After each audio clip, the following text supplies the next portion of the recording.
বাংলা সাহিত্যের এই বিপুল সম্ভার আপনাদের সামনে তুলে ধরতে আমাদের এই বিশেষ নিবেদন অব্যক্ত অডিও স্টোরিজে আজকের গল্প রহস্য এবং অ্যাডভেঞ্চার ধর্মীয় কাহিনী তাকদহের বৌদ্ধ মূর্তি। কলমে সুকান্ত দাস। পূর্বে আপনারা এই লেখকের কলমে শুনেছিলেন বিজল কোনার গুপ্তধন, যা প্রায় 90,000-এরও অধিক মানুষের ভালোবাসা পেয়েছে। তাই আজ আমরা আনতে চলেছি আরেকটি অ্যাডভেঞ্চার ধর্মীয় কাহিনী। আজকের গল্পের নির্দেশনা এবং সূত্রধারের ভূমিকায় রমাকান্ত। আজকের গল্পের নাট্য রূপান্তরে রয়েছে প্রজ্ঞা। গল্পের গল্প পাঠে রয়েছে সৌভিক দাস। আজকের গল্পের মুখ্য চরিত্রে রয়েছে স্নেহাদ্রি, সায়ন্তন এবং পার্থ। তাহলে চলুন দেরি না করে শুরু করা যাক রূপো, ঋচিক এবং তিনুবাবুর দার্জিলিংয়ের অ্যাডভেঞ্চার তাকদহের বৌদ্ধ মূর্তি।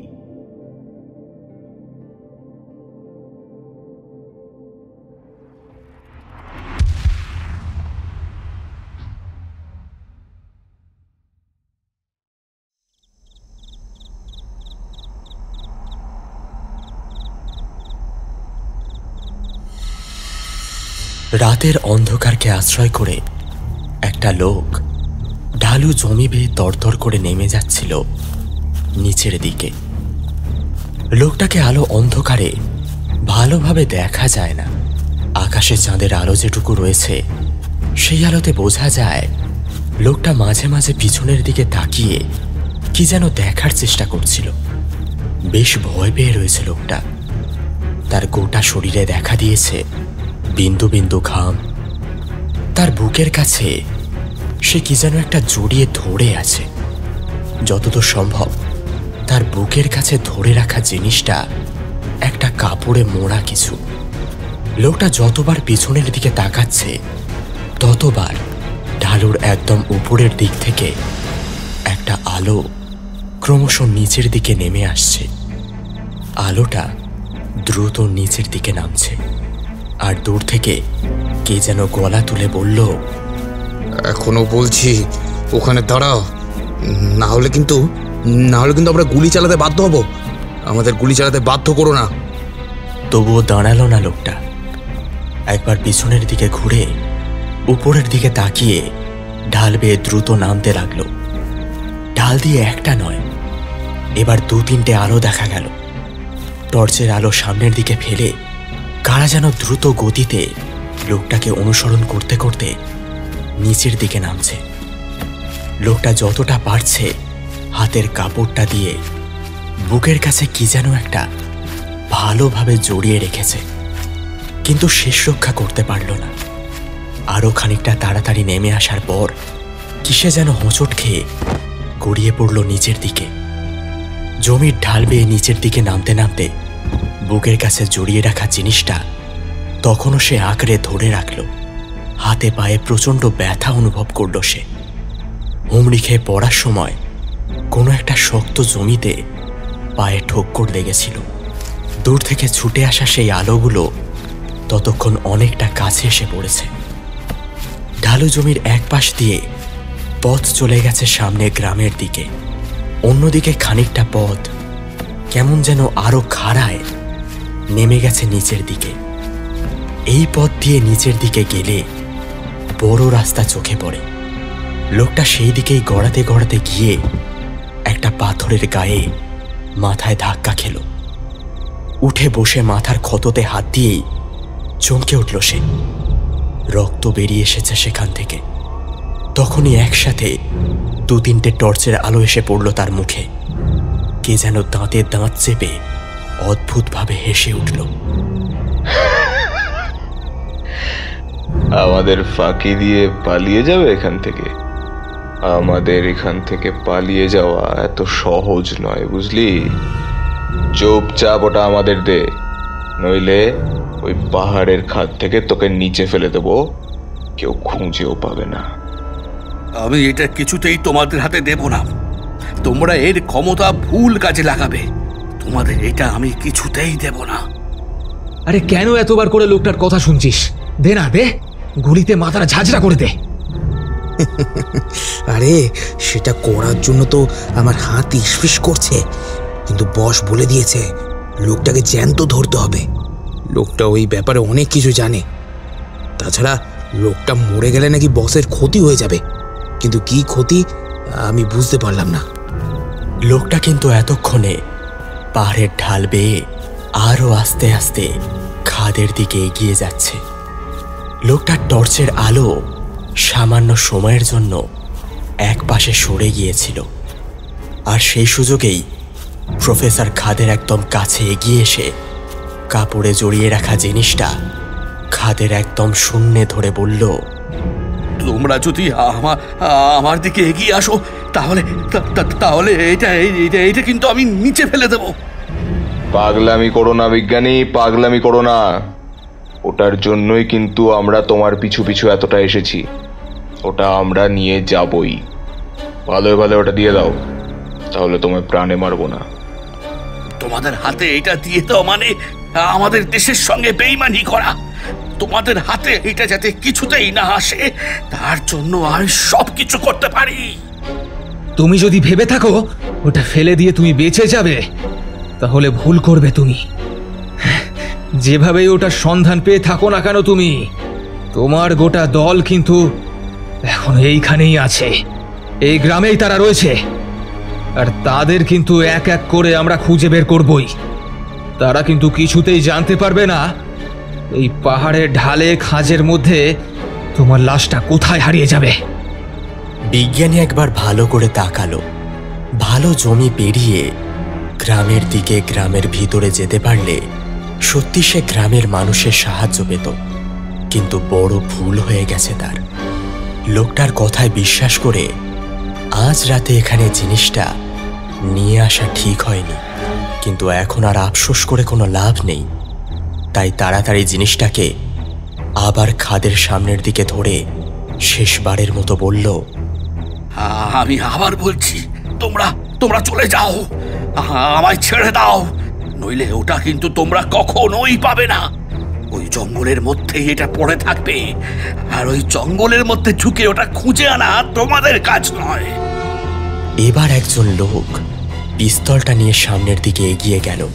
তার ইচ্ছে ছিল পিস্তলের বাঁট দিয়ে বিজ্ঞানীর মাথায় আঘাত করে তারপর তার কাছ থেকে ওই জিনিসটা কেড়ে নেওয়া, কিন্তু সে এগিয়ে যাওয়ার আগেই বিজ্ঞানী চিৎকার করে উঠল, আমার যদি নিজের জীবন দিতে হয় তাতে আমি পিছু পা হব না, কিন্তু এইটা তোমাদের হাতে কিছুতেই আসতে দেব না। কথাটা বলেই বিজ্ঞানীর সামনে ঝাঁপ মারল। সঙ্গে সঙ্গে একটা তীব্র চিৎকার, আর তার সাথে তিনটি লোক যেন হতভম্ব হয়ে গেল। তারা ভাবতে পারেনি বিজ্ঞানী এমন একটা কাজ করে বসতে পারে। সঙ্গে সঙ্গে ওরা খাদের ধারে এলো। বিজ্ঞানীর শরীরটা তখনও শূন্যে ভাসছে। অনেকক্ষণ পরে বহু নিচ থেকে ভেসে আসে একটা চিৎকার। তারপর সেটা স্তব্ধ হয়ে গেল মুহূর্তের মধ্যেই। এবার তিনটি লোকের কপালে ঘাম দেখা দিল। একজন বলল, বস যদি জানতে পারে আমরা ওর কাছ থেকে ওটা নিতে পারিনি, আর তার আগেই ও খাদে লাফিয়ে পড়েছে, তাহলে তো সর্বনাশ হয়ে যাবে। আমার কাছে একটা বুদ্ধি আছে। দেখ, ওই বিজ্ঞানী তো আর কাপড় জিনিসটা দেখায়নি, বস সেটা দেখতেও পায়নি। তাই আমরা গিয়ে বলবো ওর কাছে ওটা ছিলই না, কাপড়ে করে সে একটা পাথর নিয়ে এসেছিল, আর সেটা দেখে আমরা তাকে নিয়ে আসছিলাম। কিন্তু তারপর নিজেদের মধ্যে সলা পরামর্শ করে তারা এগিয়ে গেল উপরের দিকে। আরো উপরে এগিয়ে যেতে একটা পাহাড়ি রাস্তা চোখে পড়ল। এই রাস্তায় ততক্ষণে দাঁড়িয়ে রয়েছে একটা বেশ বড় সড়ো 4 চাকা গাড়ি। সেই গাড়ির সামনের দিকে হেলান দিয়ে দাঁড়িয়ে আছে কেউ। লোকগুলো সেখানে গিয়ে অনেক কিছু বলল, তবে পাহাড়ি ঠান্ডা হাওয়ায় বোধ হয় লোকগুলোর চাপা স্বরের কোনো কথা কিছুই বোঝা গেল না। তবে আরও একটা গলা শোনা গেল এর মধ্যে। কেউ একজন যেন বলে উঠল, সে কি, একেবারে দার্জিলিং? কিন্তু এই শীতের সময় দার্জিলিং যাওয়াটা একটু বাড়াবাড়ি হয়ে যাচ্ছে না? তাছাড়া বুঝতেই তো পারছেন, এই সেদিন আমরা মুর্শিদাবাদ থেকে ঘুরে এলাম, আবার এখন দার্জিলিং। আচ্ছা, এই ব্যাপারটা কি বলুন তো? না তিনুবাবু, আপনি যেমনটা ভাবছেন তেমন কোনো ব্যাপারই নয়। এমনি দার্জিলিংয়ের দিকে অনেক দিন যাওয়া হয়নি, সেই অনেক দিন আগে একবার গিয়েছিলাম। আর তাছাড়া ঋচিকের এখন কলেজের ছুটি রয়েছে, তাই ভাবলাম একবার যদি দার্জিলিং থেকে ঘুরে আসি। আর তাছাড়া আপনিও চলুন না আমাদের সঙ্গে। হ্যাঁ, তাহলে তো খুব ভালোই হয়। দার্জিলিংটা আমার যাওয়া হয়নি, একবার গিয়েছিলাম কিন্তু 2 দিনের জন্য, তখন আমি খুব ছোট, তাই ভালোভাবে কিছুই করা হয়নি। এখন রূপদা যখন বলছে চলুন না তিনুবাবু। আর সে তো যাওয়াই যায়, আমারও তো এখন এদিকে কোনো কাজ নেই। তবে রূপেনবাবু, সত্যি করে বলুন তো, কোনো ব্যাপার নয় তো? আপনি তো অকারণে কোথাও যেতে চান না, এখন এইভাবে দার্জিলিং যেতে চাইছেন, তাও হঠাৎ করে। আপনাদের বললাম যে কোনো ব্যাপারই নেই, দার্জিলিংয়ে আমরা স্রেফ ঘুরতে যাচ্ছি। আপনার যদি সময় সুযোগ না হয় তাহলে আপনাকে যেতে হবে না, আমরা দুজনেই যাচ্ছি। আরে না না, তেমন কোনো ব্যাপার না, আমি তো এমনি বলছিলাম। হ্যাঁ, তাহলে যাবেন যখন যাওয়াই যায়। আর ট্রেনে যাওয়া হবে নিশ্চয়ই? ট্রেনে করে রাতের বেলা অনেক দিন কোথাও যাওয়া হয়নি। আসলে বয়সটা বাড়ছে তো, তাই বাইরে যাওয়াটা একটু কমিয়েছি। তবে আপনার সঙ্গে যাওয়া মানেই তো সে এক আলাদা ব্যাপার মশাই। আচ্ছা, কি যেন একটা কেস নিয়ে আপনি কোনো খোঁজ খবর করছিলেন না? আরে আগের মাসে যখন এলাম আপনার কাছে, আপনি তো বললেন, তাই না? রূপেন একটা খবরের কাগজ এগিয়ে দিল তিনুবাবুর দিকে, তারপর বলল, এই খবরের কাগজটা একটু দেখুন, তাহলে বুঝতে পারবেন। দার্জিলিংয়ে কালিম্পংয়ের কাছাকাছি একটা গ্রাম আছে, নাম তাকদা। দার্জিলিং থেকে কালিম্পংয়ের দিকে যে রাস্তাটা গেছে সেটা পেরিয়ে আরও খানিকটা যেতে হয়। তবে গ্রামটা একটু নিচের দিকে, একপাশে একটা পাহাড়ি খাত রয়েছে। গ্রামটা একেবারে শেষের দিকে বলা যেতে পারে। তো সেই গ্রামে বেশ কয়েক মাস ধরে বাইরের কিছু লোকের আনাগোনা বাড়ছে। আর বিশেষ করে এই খবরটা দেখুন। খবরের কাগজটা হাতে নিয়ে তিনুবাবু দেখলেন খবরের কাগজে বড় বড় অক্ষরে হেডলাইন লেখা, কালিম্পংয়ের পাহাড়ে নিরুদ্দেশ এক প্রত্নতাত্ত্বিক, উধাও সেই গ্রামের এক পুরনো বৌদ্ধ মূর্তি। তারপরেই তলায় আরো অনেক কিছুই লেখা রয়েছে। তিনুবাবু গোটা ব্যাপারটা একবার চোখ বুলিয়ে নিয়ে বললেন, সর্বনাশ! এই বৌদ্ধ মূর্তির ব্যাপারেই তো আপনি কি সব খোঁজ খবর করছিলেন, তাই না? দার্জিলিংয়ের কাছে, বিশেষ করে বলা যায় যে ওই কালিম্পংয়ের কাছে যে পাহাড়ি গ্রামগুলো রয়েছে, সেখানে অনেক পুরনো প্রত্নতত্ত্বের জিনিসপত্র এর আগেও মাঝে মাঝে পাওয়া গিয়েছে। তাকদা গ্রামে একটা অতি প্রাচীন বুদ্ধ মূর্তি ছিল, তবে সেই বুদ্ধ মূর্তিটা পাথরের। আসলে কিছু বিজ্ঞানী অনুসন্ধান করে জানিয়েছিলেন ওই গ্রামে এমন কিছু ছোট ছোট বুদ্ধ মূর্তি থাকার কথা। তারপর তার আসল ইতিহাসটা আমি আপনাকে অন্য এক সময় বলবো। এখন ছোট করেই সমস্যাটা বলি। কোনো একটা কারণে ওই বৌদ্ধ মূর্তিগুলো বেশ দামি, শুধুমাত্র প্রত্নতত্ত্ব কিংবা অ্যান্টিক জিনিসের জন্য নয়, আরও একটা কারণে। সেই কারণটা যে কি তা আমি ঠিক জানি না। এখনও তা খোঁজ করার জন্য ওখানে মাস 2 আগে একটা প্রত্নতত্ত্বের গোটা দল গিয়েছিল। তাদের মধ্যে একজন বিজ্ঞানী ছিলেন, তার নাম নরশেখর ভট্টাচার্য। তার সঙ্গে আমার আগেও 2-1বার দেখা হয়েছিল। তো সেখানে যাওয়ার আগেও তার সঙ্গে আমার একবার দেখা হয়েছিল। তো তিনি ওই গ্রামের ব্যাপারে এবং বৌদ্ধ মূর্তির ব্যাপারে বেশ কিছু কথা আমায় তখন বলেছিলেন, এবং এটাও বলেছিলেন যদি ওই বৌদ্ধ মূর্তি সত্যিই ওখানে পাওয়া যায় এবং তার মধ্যে তিনি যেটা আছে বলে অনুমান করছেন সেটাই থাকে, তাহলে এটা এই সময়ের একটা বড় আবিষ্কার হবে। কিন্তু তারপরেই ভদ্রলোকের নিরুদ্দেশের খবরটা পাওয়া যায়।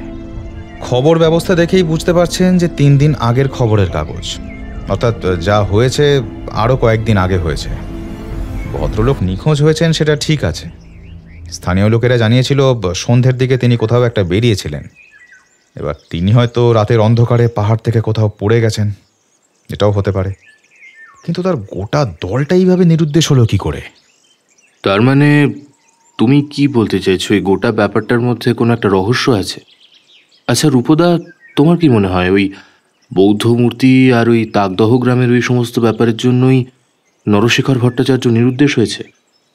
কিন্তু আপনি তো বললেন আমরা এমনি ঘুরতে যাব, তাহলে আবার এইসব কথা কেন? আপনার সঙ্গে ওখানে গিয়ে আবার যদি কোনো ঝামেলায় পড়তে হয়, তখন ঘুরতে গিয়ে কোথায় ভালো মন্দ খাবো, এদিক ওদিক ঘুরে বেড়াবো তা নয়, কোথাকার কি তার পেছনে ঘুরতে। না না, আমি ওর জন্য ওখানে যাচ্ছি না। আরে আমি সত্যি দার্জিলিংয়ে কয়েকদিন ধরে যাব ভাবছিলাম। তারপর যখন খবরটা পেলাম তখন মনে হলো যে দার্জিলিং থেকে তাগদা তো খুব একটা বেশি দূরে নয়, তো সেদিকে গিয়ে একবার অন্তত সেই পুরনো বৌদ্ধ মন্দিরটা দেখে আসা যেতেই পারে। এর মধ্যে সমস্ত ব্যবস্থা হয়ে গেল। রূপেন হালদার, ঋচিক আর তিনুবাবু তিনজন মিলে রওনা দিল দার্জিলিংয়ের উদ্দেশ্যে। রূপেন হালদার কলকাতার একটা বেশ নামকরা কলেজে ইতিহাসের প্রফেসর। ঋচিক সবে কলেজ শেষ করেছে।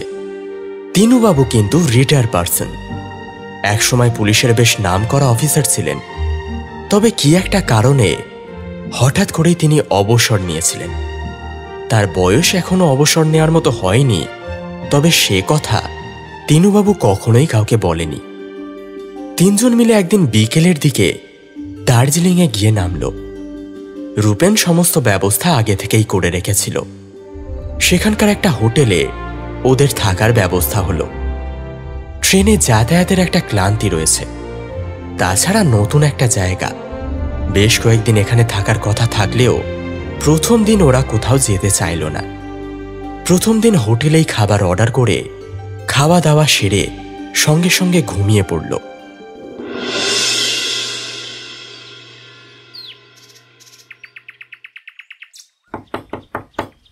পরদিন সকালে যখন দরজার সামনে এসে তিনুবাবু ধাক্কা দিল, তখন ঋচিকের ঘুমটা ভেঙে গেল। ঘুম থেকে উঠেই দেখতে পেল পাশে রূপদা নেই। মনে মনে ভাবল, এত সকালে রূপদা গেল কোথায়? তাছাড়া তাকে না বলে রূপদা চলে গেল কেন? ঋচিক দরজা খুলতেই তিনুবাবু বললেন, হ্যাঁ, সুপ্রভাত। রূপেনবাবু যে এত তাড়াতাড়ি আবার সকালে উঠে কোথাও বেরিয়ে পড়বেন সেটা আমি বুঝতে পারিনি। আমার দরজায় ধাক্কা দিয়েছিলেন, কিন্তু তখন আমার গভীর ঘুমের করে আর যেতে চাইলাম না। কিন্তু সে কোথায় গেল বলো তো? তিনুবাবু, আপনি যেখানে আমিও সেখানে। আমিও জানি না, কাল রাতে ঘুমটা বেশ ভালো হয়েছিল। একদিকে ঠান্ডা, তার উপর রাতে খাওয়া দাওয়ার পর আমার গোটা শরীর কেমন যেন ক্লান্ত হয়ে ছেড়ে দিয়েছিল। কিন্তু রূপদা এত সকালে গেল কোথায়?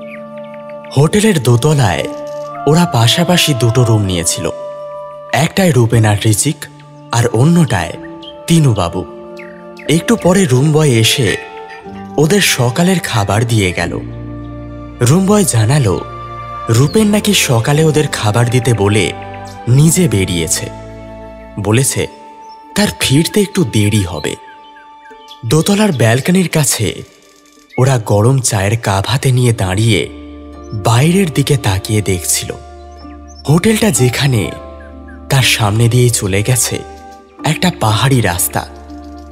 রাস্তাটা বেশ খানিকটা এগিয়ে গিয়ে একটা বাঁক নিয়ে নেমে গেছে নিচের দিকে। সেটা আবার ঢালু হয়ে নামতে নামতে অন্য দিকে নেমেছে। রাস্তাটা একটা পাকদণ্ডির মতো ঘুরতে ঘুরতে অনেকটা দূরের দিকে চলে গেছে। চা খেতে খেতে অমন এক পরিবেশ বেশ ভালোই লাগে। বহু দূরে তাকালে এখনো আকাশটা ঝাপসা বলে মনে হয়। ওরা জানে ওই দিকেই কাঞ্চনজঙ্ঘা দেখা যায়, তবে এখান থেকে ভালোভাবে দেখা যাবে না। সেটা দেখার জন্য টাইগার হিল যেতে হবে। আমার কিন্তু প্রথম থেকেই মনে হচ্ছিল তোমার দাদা এখানে অকারণে আসেনি, নিশ্চয়ই সেই বৌদ্ধ মূর্তির পিছনেই ছুটবে। ঠিক সেই সময় ব্যালকনির এক পাশ থেকে পায়ের শব্দের সঙ্গে সঙ্গে ভেসে এলো রূপেনের গলা। না তিনুবাবু, আপনার মনে হয় একটু ভুল হলো। আমি কিন্তু ওই বৌদ্ধ মূর্তির খোঁজে বেরোইনি। আসলে দার্জিলিংয়ে এসে সকাল সকাল যদি বাইরে না যায় তাহলে ঠিক বোধহয় দার্জিলিংয়ে ঘুরতে আসাটা সফল হয় না। এই কারণে একটু বেরিয়েছিলাম। আর আপনিও ঘুমোচ্ছিলেন, ঋচিকও ক্লান্ত হয়ে ঘুমোচ্ছিল। আর আপনি তো জানেনই ভোরবেলা ঘুম থেকে ওঠা আমার অভ্যেস, না হলে আমার সকালটা শুরুই হয় না। সামনের দিকে তাকিয়ে দেখুন রূপেনবাবু, দেখে মনে হচ্ছে এই আকাশটা পরিষ্কার থাকলে এখান থেকেই বোধহয় কাঞ্চনজঙ্ঘাকে দেখে ফেলতে পারতাম। কিন্তু আমাদের আজকের প্ল্যানটা কি? গাড়ির ব্যবস্থা করা গেছে। প্রথমে আমরা এখান থেকে যাব ঘুম স্টেশন, তারপর সেখানে পৃথিবী বিখ্যাত মিউজিয়ামটা দেখব, আর তারপর সেখান থেকে মিরিক। যদি এর পরেও আমাদের হাতে সময় থাকে তাহলে কাছাকাছি কোনো একটা দেখার জায়গা অবশ্যই পেয়ে যাব। দার্জিলিংয়ে দেখার জায়গার অভাব হবে না তিনুবাবু। যেদিকে তাকাবেন সেদিকেই সৌন্দর্য একদম থরে থরে সাজানো রয়েছে। শুনেছি দার্জিলিংকে নাকি পাহাড়ের রানী বলা হয়, তবে সমস্যা হলো না দেখে সে কথা সত্যি না মিথ্যে তা বলতে পারবো না। সত্যিই বলতে পারিস, তবে যার যেমন মনে হয়। আমার কিন্তু মনে হয় প্রতিটা বাঙালির কিংবা প্রতিটা মানুষেরই অন্তত একবার দার্জিলিংয়ে আসা উচিত। দুপুরের দিকেই ওরা খাবার খেয়ে বেরিয়ে পড়ল ঘুম স্টেশন দেখার উদ্দেশ্যে। ওখানে গিয়ে কিন্তু ওদের চক্ষু চড়ক। এই সমাজে এত লোক দার্জিলিংয়ে ঘুরতে আসবে সেটা ওরা ভাবতেই পারেনি। ওদের হোটেলটা একটু ভিতরের দিকে, আর তাতেই বোধ হয় ওরা সহজে জায়গা পেয়ে গিয়েছিল। পরে জানা গেল কলকাতা থেকে রূপেন হোটেলের সমস্ত ব্যবস্থা করে রেখেছিল, না হলে এই সিজনে হোটেল পাওয়া দুঃসাধ্য ব্যাপার। ঘুম স্টেশনের কাছে ঘোরাঘুরিটা বেশ ভালোই হলো। চারিদিকে সাদা হয়ে থাকছে, আর তার মধ্যে স্টেশনের কাছে এসে ঠান্ডায় ওরা প্রায় জমে যাচ্ছিল। রূপেনের কথায় তিনুবাবু বেশ কিছু ঠান্ডার পোশাক কিনে নিয়েছিল কলকাতা থেকে। তাছাড়া রিচিক ঠান্ডার কারণে পশমের ওভারকোট পরে এসেছে। তারপরেও ওদের মুখ এবং হাতে যেন ঠান্ডার হাওয়া এসে ঝাপটা মারছিল। এই দিনের বেলায় সূর্যের আলোতেও যে এত ঠান্ডা লাগতে পারে সেটা ওদের ধারণা ছিল না। তিনুবাবু তো একসময় বলেই ফেলল, নিকুচি করেছে আপনার সৌন্দর্যের। হ্যাঁ, এমন ঠান্ডায় মানুষ থাকতে পারে? এই পশমের ওভারকোট যদি গাড়িতে না থাকতো তাহলে তো এখন দাঁত বের করে হি হি করে কাটাতে হতো। কি বলেন রূপেন বাবু? হ্যাঁ। রূপেন কিন্তু তাদের কথা শুনছিল না। এদিক ওদিক তাকিয়ে দেখার চেষ্টা করছিল কাউকে। ঘুম স্টেশনের বাইরে ওদের গাড়িটা দাঁড়িয়েছিল। ওরা আশপাশটা ঘুরে দেখেছে। একটু পরেই তিনুবাবু দেখতে পেলেন রূপেন স্থানীয় একটা দোকানদারের সঙ্গে কথা বলছে, কিন্তু দোকানদার তো অচেনা। তবে দোকানদারও হাত নাড়িয়ে রূপেন বাবুর সঙ্গে কি যেন একটা কথা বলছে। তারপরে রূপেন ওদের কাছে এসে বলল, তিনুবাবু চলুন তাহলে সেই চলচ্চিত্রটাই দেখে আসি, ঘুমের সেই বিখ্যাত মনাস্ট্রিটা দেখে আসি। ঘুম থেকে গাড়িতে মনেস্ট্রি যেতে বেশ খানিকটা সময় লাগলো। গোটা পথের মধ্যে রূপেন কিন্তু বেশ চুপ করে রইল। তার লম্বা চেহারা, চোখে একটা চশমা, বুদ্ধিদীপ্ত চোখ, লম্বা নাক, মাথার চুল মাঝারি আকারের কাটা। এত শীতের মধ্যে ওদের গাড়ির কাঁচগুলো ওঠানো ছিল। রূপেন কিন্তু একটা গাড়ির কাঁচে হেলান দিয়ে কি যেন একটা ভেবে চলেছিল, আর বারবার বুক পকেট থেকে একটা নোটবই বার করে কি যেন একটা লিখে রাখছিল। ড্রাইভারের পাশেই রূপেন বসেছিল, পেছনে তিনুবাবু আর তার পাশে রিচিক। তিনুবাবু আস্তে আস্তে বলল, কি ব্যাপার বলো তো? তোমার দাদার সাথে আমরা ঘুরতেই এসেছি তো নাকি? ওই দোকানের লোকটা কি জিজ্ঞাসা করছিল? আমি তো কিছুই বুঝতে পারছি না। শুধু দোকানের লোকটা নয়, ওই দোকানের লোকটার সঙ্গে কথা বলার পর মোবাইলে যেন কার সঙ্গে কথা বলছিল। নিশ্চয়ই দাদা মনে মনে কিছু একটা প্ল্যান করছে, সেটা আমাদের বলছে না। কিন্তু কি হতে পারে বলুন তো? ওই বৌদ্ধ মূর্তির ওই ব্যাপারে কি কিছু?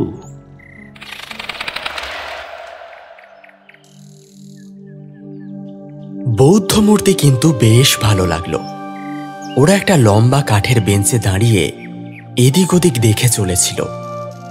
রূপেন ওদের কাছ থেকে কিছুক্ষণের জন্য ভিতরের দিকে কোথায় যেন চলে গেল। এখানে পোশাক আশাক সবকিছু বেশ অন্যরকম। মনেস্ট্রিতে লাল আর হলুদ রংটাই বেশি রয়েছে। মনেস্ট্রির বেশ উঁচুতে, শীতে ওরা আরো বেশি কাবু হয়ে পড়েছিল। রূপেন কিন্তু ওদের আর কিছুই বলল না। ফিরে আসার পরে আবার সেখান থেকে বেশ খানিকক্ষণ ঘোরাঘুরির পর বেরিয়ে পড়ল মরিট হ্রদ দেখার উদ্দেশ্যে। বুঝতে পারছিল ঘোরাঘুরিটা যেন জমছে না। আসলে রূপদা কিছু একটা খুঁজে চলেছে, সেটা রিচিক ভালোই বুঝতে পারছে। কিছু একটার জন্য সে বারবার এখানে ওখানে যাচ্ছে, কারোর সাথে কথা বলছে, নোট বইয়ে কি সব লিখছে এবং মোবাইলে কারোর সঙ্গে এ ব্যাপারে কথাবার্তা বলছে। এভাবেই প্রায় গোটা দিনটা কেটে গেল। সন্ধ্যের দিকে ওরা হোটেলে ফেরার পথ ধরল। ঘণ্টা দুয়েকের মধ্যে হোটেলে এসে তিনুবাবু হাঁপিয়ে উঠলেন, বললেন, ওহ, সারা দিন এখান থেকে ওখানে, ওখান থেকে এখানে, একে কি ঘোরা বলে মশাই? হ্যাঁ রূপেনবাবু, আপনি কিন্তু আমাদের ঘোরাতে নিয়ে আসেননি, আমাদের দৌড় গড়াতে নিয়ে এসেছেন। গাড়িতে যাচ্ছেন না, দৌড়দৌড়ি করছেন, কিছুই বোঝা যাচ্ছে না আপনি আসলে কি করছেন বলুন তো। হ্যাঁ, আরে কি বলছেন তিনুবাবু, আপনি তো পুলিশে ছিলেন, আপনার তো এইসব বিষয়ে জ্ঞান থাকবার কথা। এখন সে অভ্যাস তো আজ থেকে 10 বছর আগেই শেষ হয়ে গেছে। তারপরে এখন তো আর এসব অভ্যাস নেই, বাড়িতেই সারাদিন থাকা হয় আর ওই বইপত্র পড়ি। কিন্তু আপনি আমাদের থেকে কি লুকিয়ে রাখছেন বলুন তো রূপেনবাবু?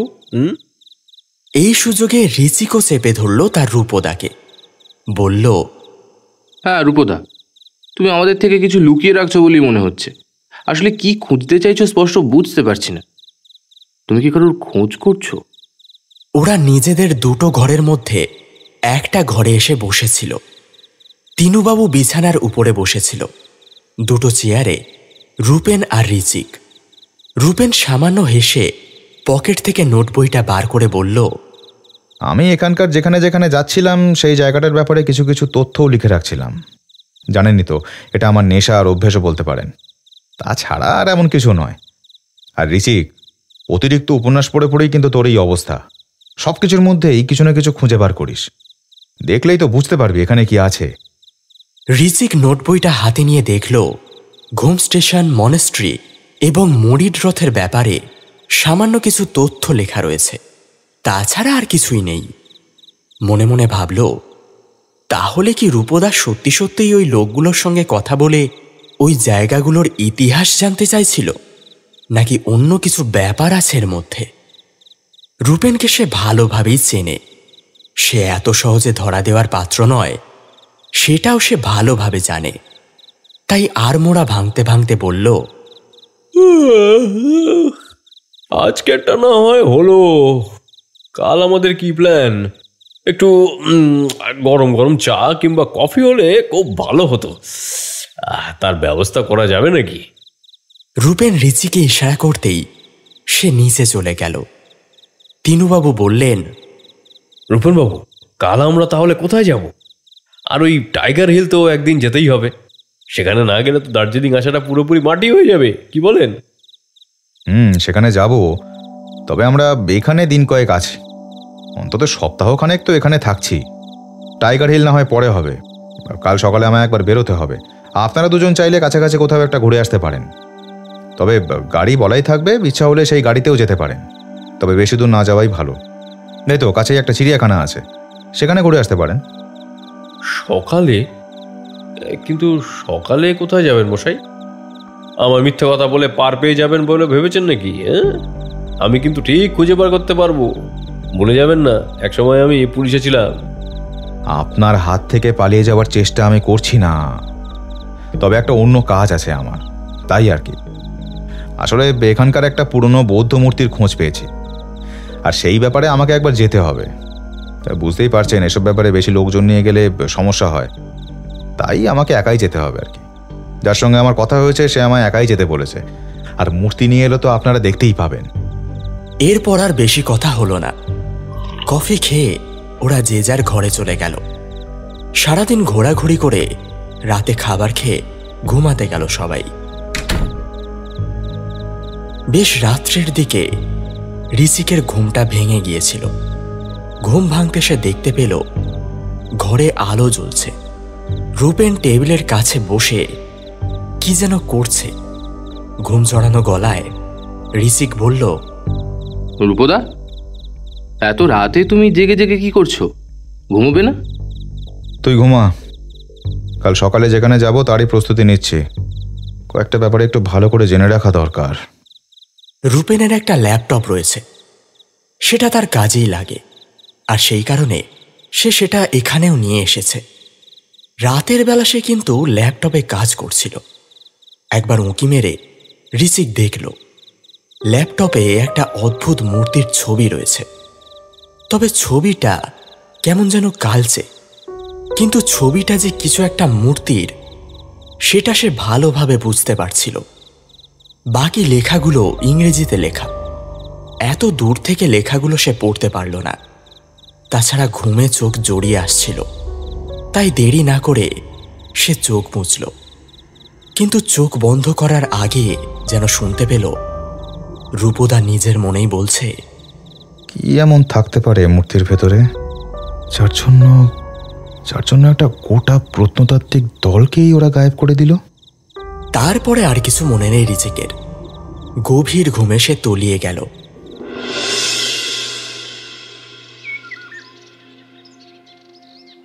ওই দেখো ঋচিক, নীল হরিণ। বাহ, নীল হরিণ তো এর আগে আমি কখনো দেখিনি। দেখতে কিন্তু অনেকটাই আমাদের হরিণগুলোর মতোই। এগুলো বিদেশি হরিণ, বুঝলে, আমাদের দিকে তাকিয়ে আছে। ঋচিক অবাক হয়ে তাকিয়ে দেখছিল হরিণটার দিকে। একসাথে অনেকগুলো হরিণ এদিকে ওদিকে দৌড়াদৌড়ি করছে। বেশ খানিকটা ফাঁকা জায়গা, তার মাঝে এখানে ওখানে কয়েকটা ছোট ছোট গাছ রয়েছে। তার মাঝেই একটা নীল রঙের হরিণ চুপচাপ দাঁড়িয়ে ঘাস খেয়ে চলেছে। তিনুবাবু কিন্তু চুপ করে দাঁড়িয়ে নেই। তিনি জাল দেওয়া পাঁচিলের একপাশে দাঁড়িয়ে আবার সামনের দিকে আঙুল তুলে দেখিয়ে বললেন, ঋচিক, ওই দেখো একসাথে দুটো হরিণ। আমার কিন্তু হরিণের চেয়ে রেড পান্ডা দেখতে ভালো লাগে তিনুবাবু, লাল রঙের পান্ডা। দার্জিলিংয়ে এই চিড়িয়াখানায় না এলে জানতেই পারতাম না যে এমন সব প্রাণীও রয়েছে। তবে শুনেছিলাম এই চিড়িয়াখানায় এমন কিছু প্রাণী রয়েছে যেগুলো ভারতবর্ষে আর কোথাও কোনো চিড়িয়াখানায় নেই। গোটা দুপুরটা ওরা চিড়িয়াখানায় ঘুরে ঘুরে দেখল। এমন অনেক কিছু আছে যা কলকাতার চিড়িয়াখানায় নেই।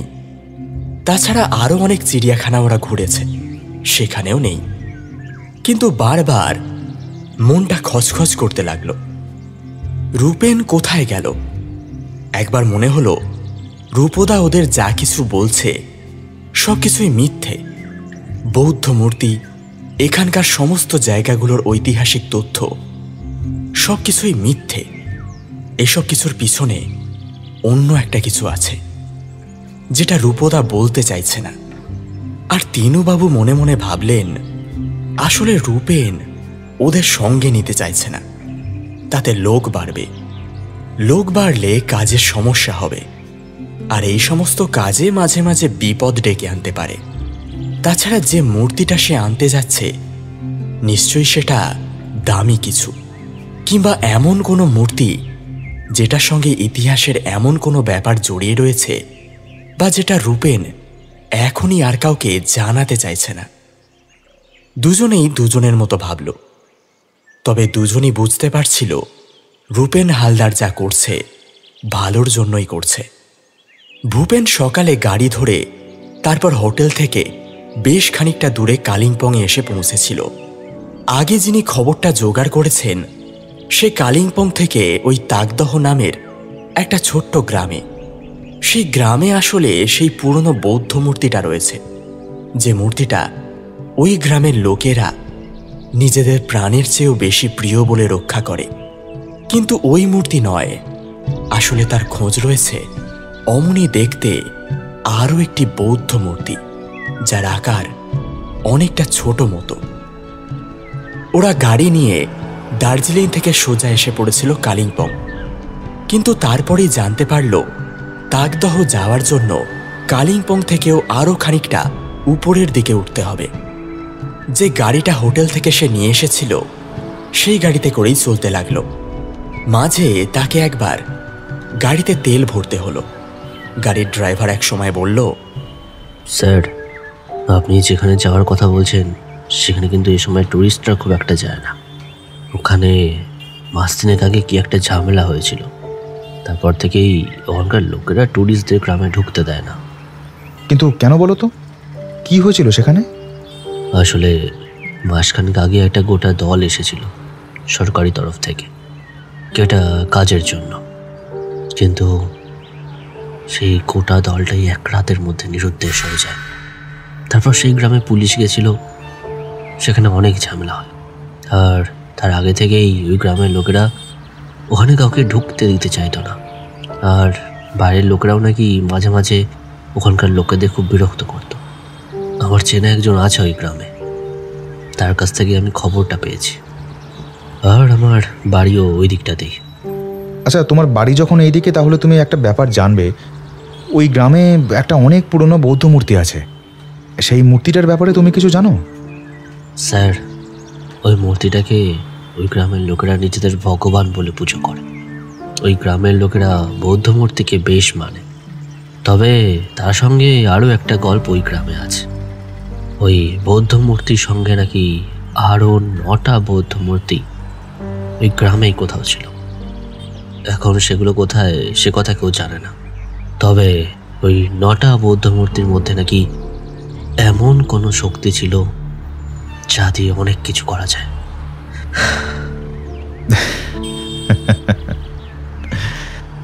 তোমায় যখন এখানকার লোকেরা চেনে, তাহলে তুমি আমার একটা কাজ করে দিতে পারো।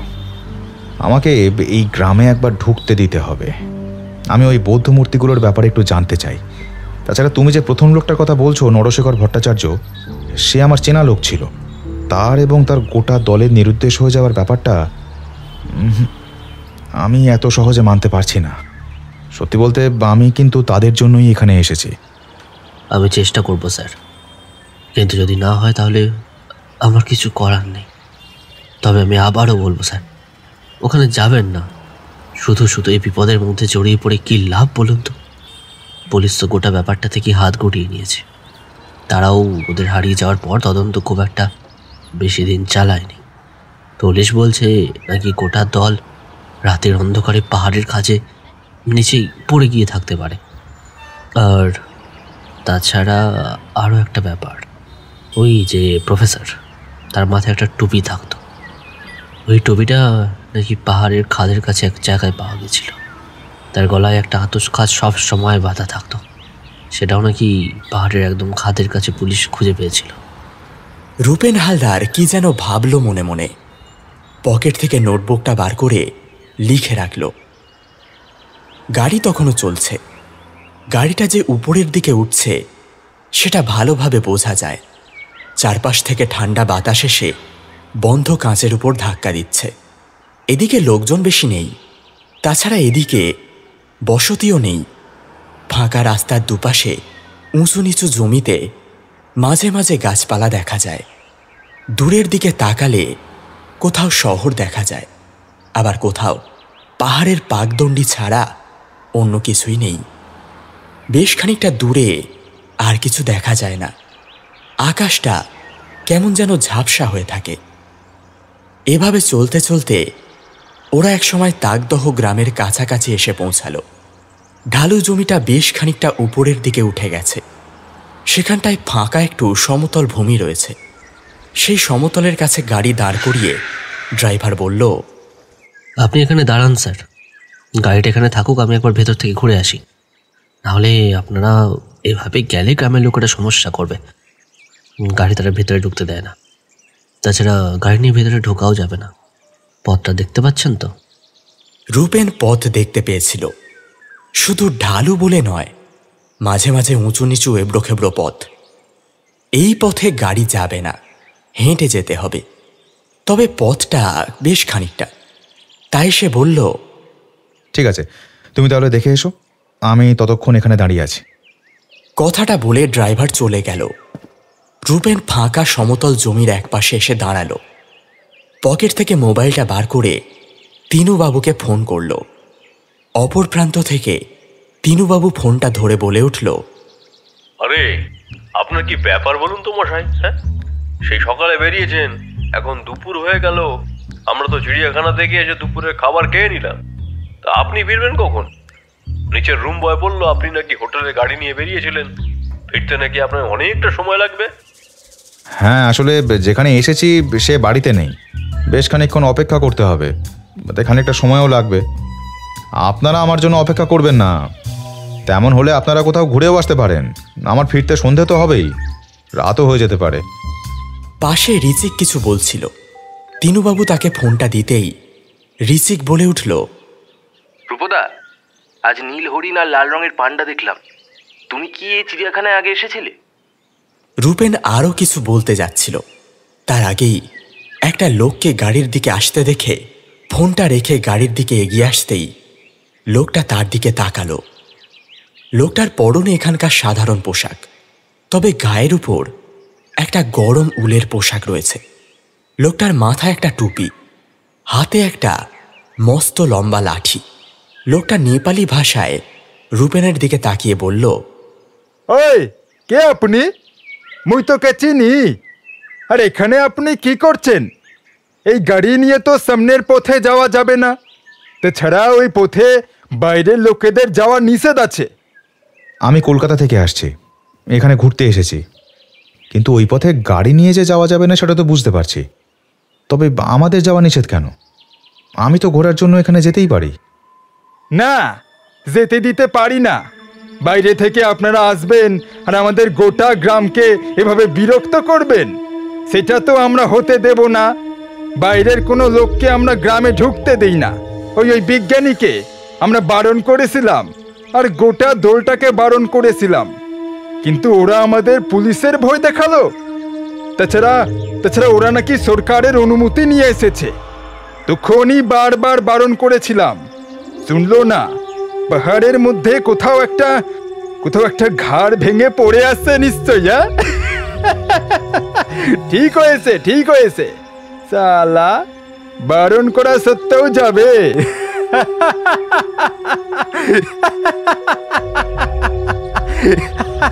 কথাটা বলে লোকটা হা হা করে হাসতে লাগলো।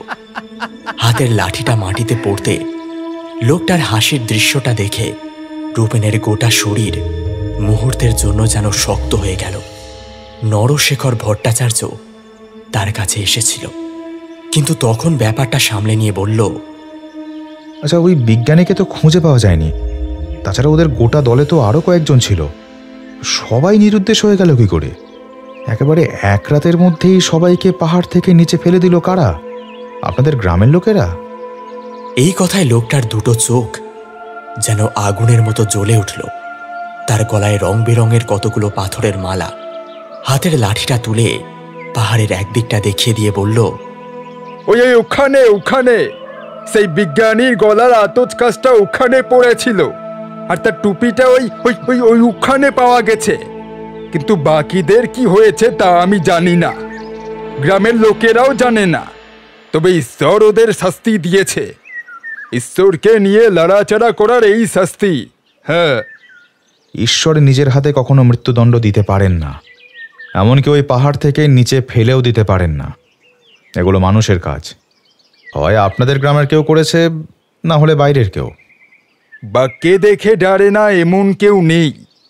আর এই পাহাড়ি বাঘ একবার যার পেছনে পড়বে তাকে কিন্তু আর ছাড়বে না, সাবধান। রূপেন হালদার আর কিছু বলল না। হাঁটতে হাঁটতে সামনের দিকে ঢালু জমি বেয়ে নেমে গেল। একটু পরেই রূপেন দেখতে পেল তার ড্রাইভার ফিরতি পথে এদিকেই আসছে। মাঝপথে নেপালি লোকটার সাথে ড্রাইভারের কিছু কথা হলো। তারপর ড্রাইভার আর নেপালি লোকটা দুজনেই ঢালু পথ হয়ে উপরে উঠে আসতে লাগলো। এই গ্রামে এখন বাইরের লোকেদের আসা বারণ আছে, আপনি এখানে থাকতে পারবেন না, আপনাকে এখান থেকে চলে যেতে হবে। আমি এখানে থাকতে আসিনি পাণ্ডেজি, আমি এখানে এসেছি কয়েকটা কথা জানতে। আসলে আপনাদের এই গ্রামে কয়েক মাস আগে একটা প্রত্নতাত্ত্বিক দল এসেছিল, সেই দলের ব্যাপারেই জানতে চাইছি। পাণ্ডেজি রূপেনের দিকে অদ্ভুতভাবে তাকিয়ে থাকে। পান্ডাদের মাথার চুল, মুখের দাড়ি সবকিছু সাদা হয়ে এসেছে। লাঠি নিয়ে এসে চলাফেরা করে। ড্রাইভার রূপেনকে এখানে নিয়ে এসেছিল। সে বলল, ওই নরশেখর ভট্টাচার্য বলে মনে লোকটা ছিল, ওই লোকটাকে তুমি চিনতে? খুব ভালোভাবেই চিনতাম বলতে পারেন। ওই লোকটা আমার শিক্ষকের মতো। আসলে আমিও তার মতো ইতিহাস নিয়ে পড়াশোনা করি, তবে আমি নিজের মতোই গবেষণা করি আর উনি সরকারের হয়ে কাজ করতেন। বেশ, তুমি আমার সঙ্গে এসো। রাওয়াল, তুমি এখানেই থাকো, ওকে নিয়ে যাবে। রাতের বেলা এখানে কাউকে আমি থাকতে দিতে পারবো না। এতক্ষণ পরে রূপেন হালদার বুঝতে পারল ড্রাইভারের নাম আসলে রাওয়াল, কিন্তু এটা কেমন নাম সেটা সে বুঝতে পারল না। তবে এসব নিয়ে এখন কথা বলার সময় নেই। সঙ্গে সঙ্গে সে গ্রামের ভিতরের দিকে চলে গেল।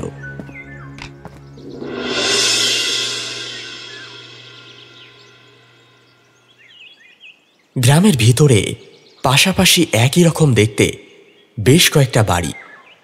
এদিকের লোকজন উন্নত শহরের থেকে যে বেশ খানিকটা পিছিয়ে আছে সেটা বোঝা যায়। এখনও এখানে বাড়ির মাথায় ছাদের মতো রয়েছে। সব বাড়িগুলোই একতলা, একই রকমভাবে পাহাড়ের ঢালে। তবে বাড়িগুলো বেশ সুন্দর করে সাজানো। একটা ঘরে পাণ্ডেজি রূপেনকে নিয়ে ঢুকল। তারপর ঘরের ভিতরের দরজা বন্ধ করে দিয়ে বলল, তোমায় একটা কথা বলি, তোমায় দেখে ভালো লোক বলেই মনে হয়। খারাপ লোক হলে তার চোখের দিকে তাকিয়ে আমি চিনতে পারি। তুমি এখান থেকে চলে যাও, তুমি এখানে থেকো না। না হলে ওরা যদি একবার বুঝতে পারে তুমি ওই মূর্তির খোঁজ করতে এসেছো, তাহলে ওরা তোমাকে ছাড়বে না।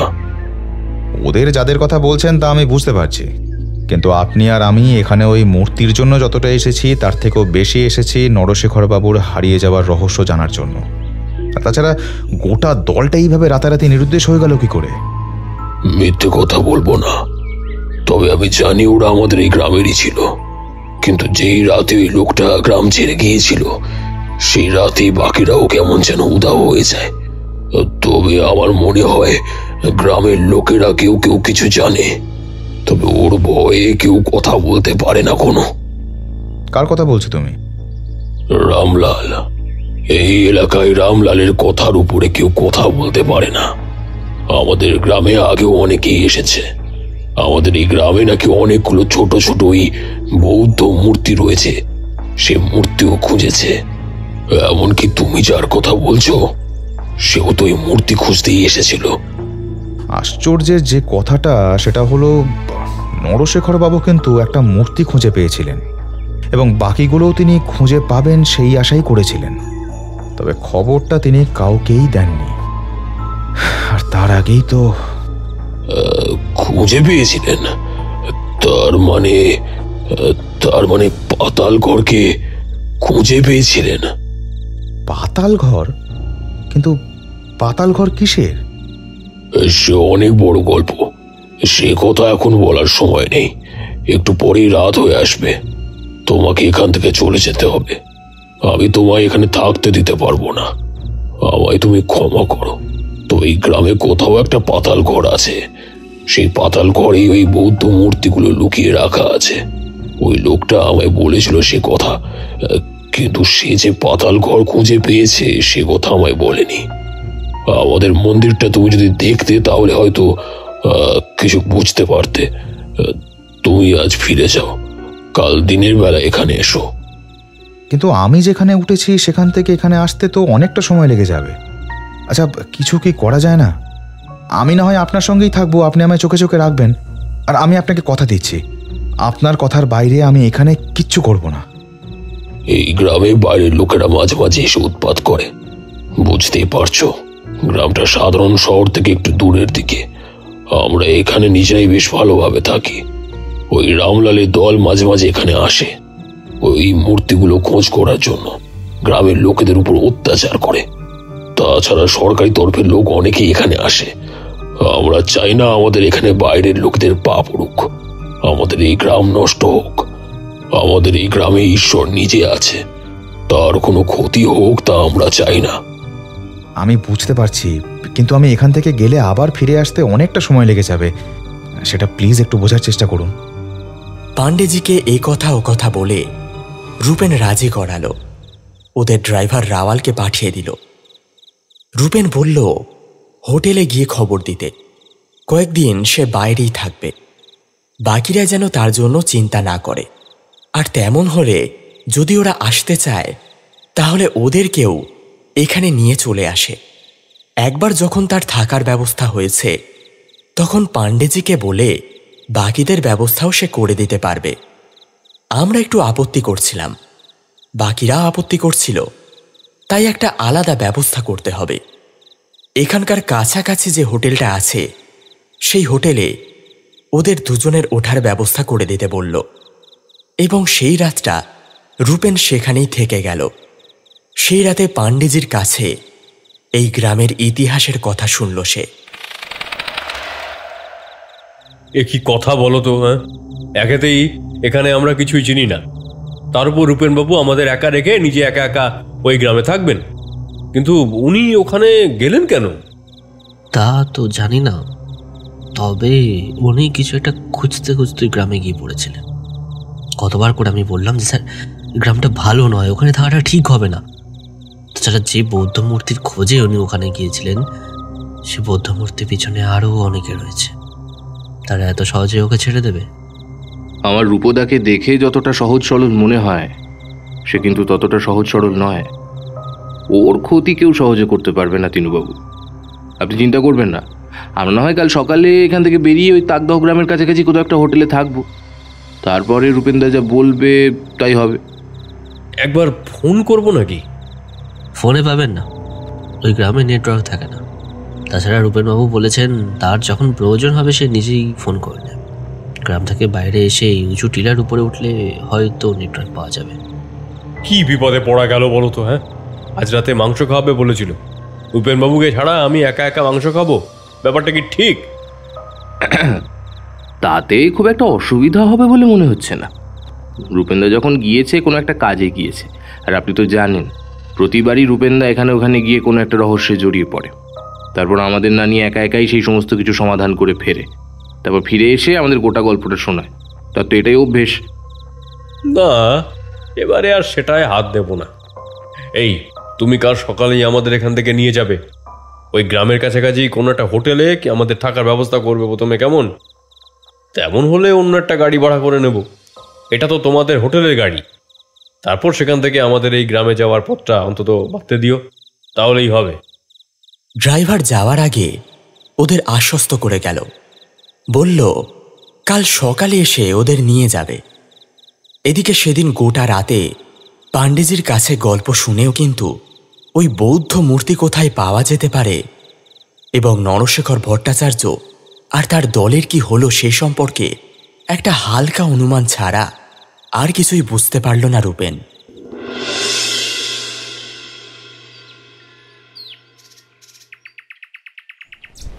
এক ডাকে ঘুম ভাঙতেই রূপেন বাইরে বেরিয়ে এলো। তারপর দেখতে পেল টাইগার হিল থেকে যেভাবে কাঞ্চনজঙ্ঘা দেখা যায় এখান থেকে সেভাবে দেখা না পেলেও ওই ঢালু পাহাড়ের উঁচু টিলা থেকে কাঞ্চনজঙ্ঘার একটা অবয়ব অস্পষ্টভাবে দেখা যাচ্ছে। শহরের বাতাস দূষিত হতে শুরু করেছে, বুঝলে? আমাদের এখানকার বাতাসে এখনো নিঃশ্বাস নেওয়া যায়। তুমি তো শহরের ছেলে, দেখেই তো বুঝতে পারছো চারপাশটা কেমন সবুজ হয়ে রয়েছে। খোলা বাতাসে নিঃশ্বাস নিতে রূপেনেরও বেশ ভালো লাগছিল। এই ভোরবেলা পাণ্ডেজির সাথে দূরে অস্পষ্টভাবে কাঞ্চনজঙ্ঘার অবয়ব দেখে তার মনের ভেতর কেমন যেন শান্ত হয়ে এলো। বারবার মনে পড়ছিল নরশেখর বাবুর বলা শেষ কথাগুলো। রূপেন, আমার মনে হচ্ছে আমি এই বৌদ্ধ মূর্তি নিয়ে এখান থেকে যেতে পারবো না। ওরা আমায় ছাড়বে না। ওরা যে আসলে কে তাই বুঝতে পারছি না। এই গ্রামে ওদের লোক রয়েছে, তাছাড়া আমি যেখানেই যাই করি না কেন ওদের লোক আমার পিছু করে। তাই আমি ঠিক করেছি ওদের সঙ্গে একবার আমি দেখা করব, সরাসরি ওদের সঙ্গে কথা বলবো। তাছাড়া ব্যাপারটা পুলিশকে জানিয়ে রেখেছি, আশা করি পুলিশ সাহায্য করবে। কিন্তু কিন্তু আমায় নিয়ে আমি ভয় পাই না। আমি ভয় পাই আমার সঙ্গে যে তিনজন এখানে এসেছে তাদের জন্য। সেদিনই রূপেনের সঙ্গে নরশেখর বাবুর শেষ কথা হয়েছিল। নরশেখর বাবু যে ভীতু মানুষ নন সে কথা রূপেন জোর দিয়ে বলতে পারে না। তবে নরশেখর বাবু শান্ত নিরীহ ধরনের মানুষ, অকারণে কথা বলেন না। রূপেন কখনো তাকে রাগতে দেখেনি এর আগে। যে কবার তার সঙ্গে সাক্ষাৎ হয়েছে প্রতিবারই মুগ্ধ হয়েছে। তিনি একজন প্রত্নতাত্ত্বিক, একজন মাটির মানুষ। তবে এটা রূপেন বুঝতে পারেনি তার কি হলো। তার মতন একজন মানুষের হারিয়ে যাওয়া মানে তো ভারতবর্ষের ক্ষতি। তার হারিয়ে যাওয়া মানে ভারতবর্ষের বুক থেকে একটা হিরে হারিয়ে যাওয়া সমান।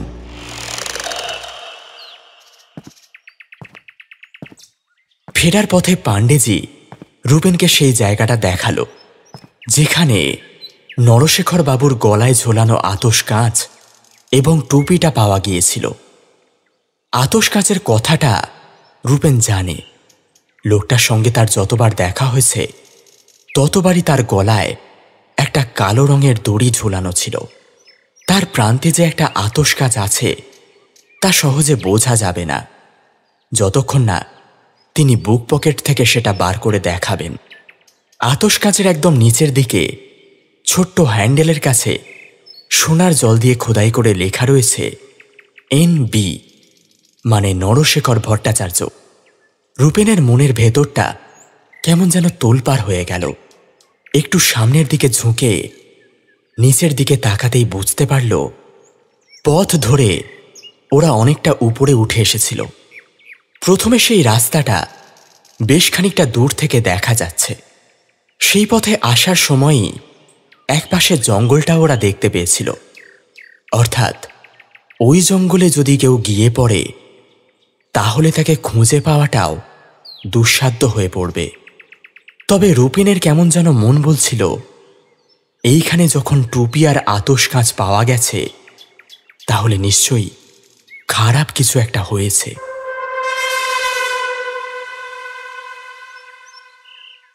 সেদিন দুপুরের দিকে রূপেন পাণ্ডেজির ঠিক করে দেওয়া একটা ছেলের সঙ্গে মন্দিরটা দেখতে গেল। পাণ্ডেজির শরীর খুব একটা ভালো নয়। এতটা পথ সকালে হেঁটে গিয়ে ফিরে এসে তার বেশ কষ্ট হয়েছে, তাই সে আর দুপুরে বেরোতে পারেনি। ছেলেটা কম কথা বলে। তাকে নিয়ে গ্রামের ভিতরের দিকে মন্দিরটায় গিয়ে পৌঁছালো। মন্দিরটা পাথর দিয়ে তৈরি। মন্দিরের ভারী পাথরের দরজা বন্ধ হয়ে গিয়েছিল। এই মন্দিরে একজন পুরোহিত আছে। তার বাড়ি কাছেই। পুরোহিতকে বলতেই পুরোহিত এসে ঘরের দরজাটা খুলে দিল। পুরোহিত কিন্তু ভিতরে ঢুকে অবাক হয়ে গেল। ধ্যানমগ্ন বৌদ্ধ মূর্তি। সে মূর্তিটাকে কোষ্ঠী পাথরের মূর্তি বলেই মনে হলো।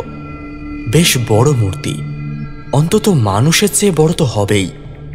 এমনই মূর্তির ছবি রূপেন ইন্টারনেটে দেখেছে। আর সেই যে মূর্তিগুলো ছোট ছোট, সেই মূর্তিগুলো এর পায়ের কাছে থাকার কথা। পায়ের দিকে চোখ পড়তে রূপেন আবার অবাক হলো। পায়ের কাছে বাঁধানো বেদির কাছে 9টা পাশাপাশি ছোট খোপ, এবং সেই খোপের মধ্যে একসময় যে কিছু একটা ছিল তা বোঝা যায়। এখন আর সেখানে সেটা নেই। পুরোহিত মশাইয়ের দিকে তাকিয়ে রূপেন বলল, এই মূর্তিটা এখানে কতদিন ধরে রয়েছে? না মানে আপনি এই মন্দিরে যে পুজো করছেন তার আগে থেকেই কি মূর্তিটা এখানে আছে? শুধু আমি নই, আমার পূর্বপুরুষ এই মূর্তি এখানে দেখে এসেছে। এই গ্রাম যখন থেকে এখানে রয়েছে তখন থেকেই এই মন্দির আর এই মূর্তি এখানেই আছে। এই মন্দিরকে তৈরি করেছিল তা কেউ জানে না। অনেকে বলে এই গ্রামে যখন প্রথম কেউ থাকতে এসেছিল তখন থেকেই নাকি এই মূর্তি আর মন্দির দুটোই এখানে ছিল। আচ্ছা, ওই মূর্তির পায়ের কাছে যেমনটা খোপ রয়েছে, এই খোপের মধ্যে নিশ্চয়ই কিছু একটা ছিল, তাই না? সেগুলো এখন কোথায়? ওখানে কিছু একটা ছিল তা আমরা জানি। অনেকে বলে ওখানে ঠিক একই রকমের বৌদ্ধ মূর্তি ছিল, তবে সেগুলো আকারে অনেকটাই ছোট। সেগুলো আমাদের এই গ্রামের কেউ কখনো চোখে দেখেনি। অনেক বয়স্ক লোকেরা বলেছিল এখানে কোথাও একটা পাতাল ঘর আছে। সেই পাতাল ঘরের ভেতরে ওই ওই মূর্তি। কথাটা শুনে রূপেন বেশ উত্তেজিত হলো। এই গ্রামে সেই পাতাল ঘর আছে, যেই পাতাল ঘরের কথা পাণ্ডেজি তাকে বলেছিল। আর এই গ্রামের লোকেরা সে কথা স্বীকার করে। কিন্তু সেই পাতাল ঘর কোথায়, কোথা থেকে সেখানে যাওয়ার রাস্তা, সেটাকে খুঁজে বার করতেই হবে। কিন্তু সেই পাতাল ঘরটা কোথায় আছে সেই সম্পর্কে আপনারা কেউ কিছু জানেন না? দেখুন, এই মন্দির আমি কিছুতেই বাইরের লোকের সামনে খুলি না। গ্রামে যে সমস্যাটা রয়েছে সেটা বেশ গম্ভীর।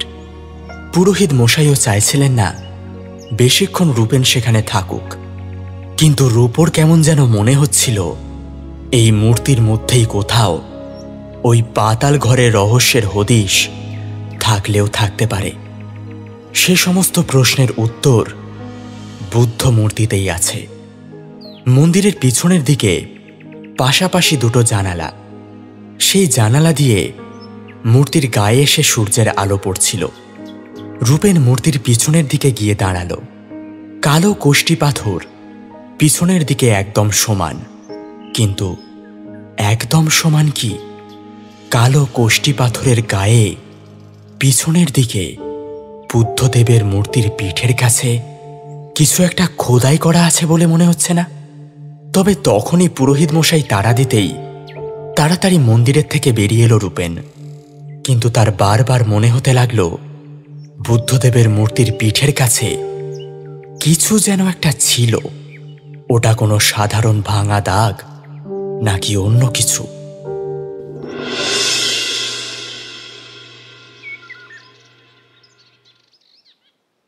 হ্যাঁ, এই হোটেলটাও কিন্তু খারাপ নয়, কি বলো রিচিক? সেটা নয়, কিন্তু তিনুবাবু আমি ভাবছি 2 দিন হয়ে গেল, এর মধ্যে রূপেনদা একবারও ফোন করলো না। তাহলে কেউ নেটওয়ার্ক পাচ্ছে না? আচ্ছা, আমাদের কি একবার ওই তাকদহ গ্রামে যাওয়া প্রয়োজন? সে তো যাওয়া প্রয়োজন, কিন্তু এই হোটেলের রান্নাটা বড় ভালো।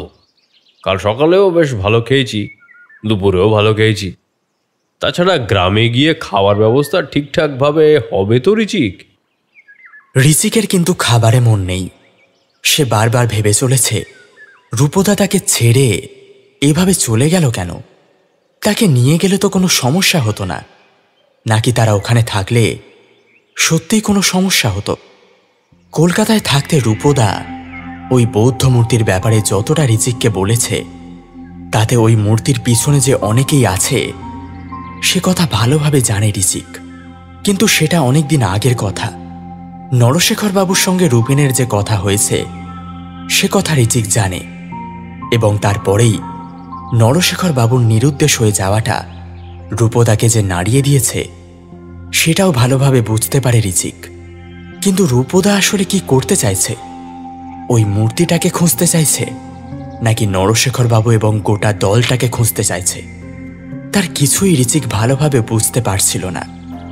এর মধ্যে সে কয়েকবার রূপ ও তার মোবাইলে ট্রাই করেছে, কিন্তু প্রতিবার নট রিচেবল বলেছে। আর ড্রাইভার তো আগেই বলেছিল সেখানে নেটওয়ার্ক পাওয়া যাবে না। তিনুবাবু চায়ের কাপ হাতে নিয়ে চুমুক দিয়েছিলেন কাপে। জানালার বাইরে দিয়ে দূরের আকাশের গায়ে মেঘ, আর তার অনেকটা নিচে এক একটা জনপদ দেখা যায়। হ্যাঁ, চিন্তা করো না রিচিক, গাড়ির ব্যবস্থা করতে বলেছি। ওই যে ড্রাইভার, কি যেন নাম, রাওয়াল, ওর সঙ্গে কথা হয়েছে। কাল সে গাড়ি নিয়ে চলে আসবে। সে একটু কাজে ব্যস্ত আছে। তাছাড়া ওই গ্রামে নাকি বাইরের লোককে সহজে ঢুকতে দেওয়া হয় না। রাওয়াল ওই গ্রামেরই ছেলে, তাই ওকে নিয়ে সঙ্গে গেলে ওখানে যাওয়া যাবে। যে গ্রামে বাইরের লোক ঢুকতে পারে না সেই গ্রামে রূপদাই 4 দিন ধরে কি করছে কি জানি। আর সত্যি সত্যি যদি রূপদার কোনো বিপদ হয়ে যায় তাহলে তো এত দূর থেকে আমরা সে কথা জানতেও পারবো না। তার মোবাইল বন্ধ, আমাদের ফোন করলে ঠিক মতো ফোন আসবে কিনা তারও তো ঠিক নেই। এখানকার কিছুই তো আমরা চিনি না। যদি কোনো সমস্যা হয়ে যায় পুলিশের কাছে কি একবার... ঠিক তখনই ফোনটা বেজে উঠল রিচিকের।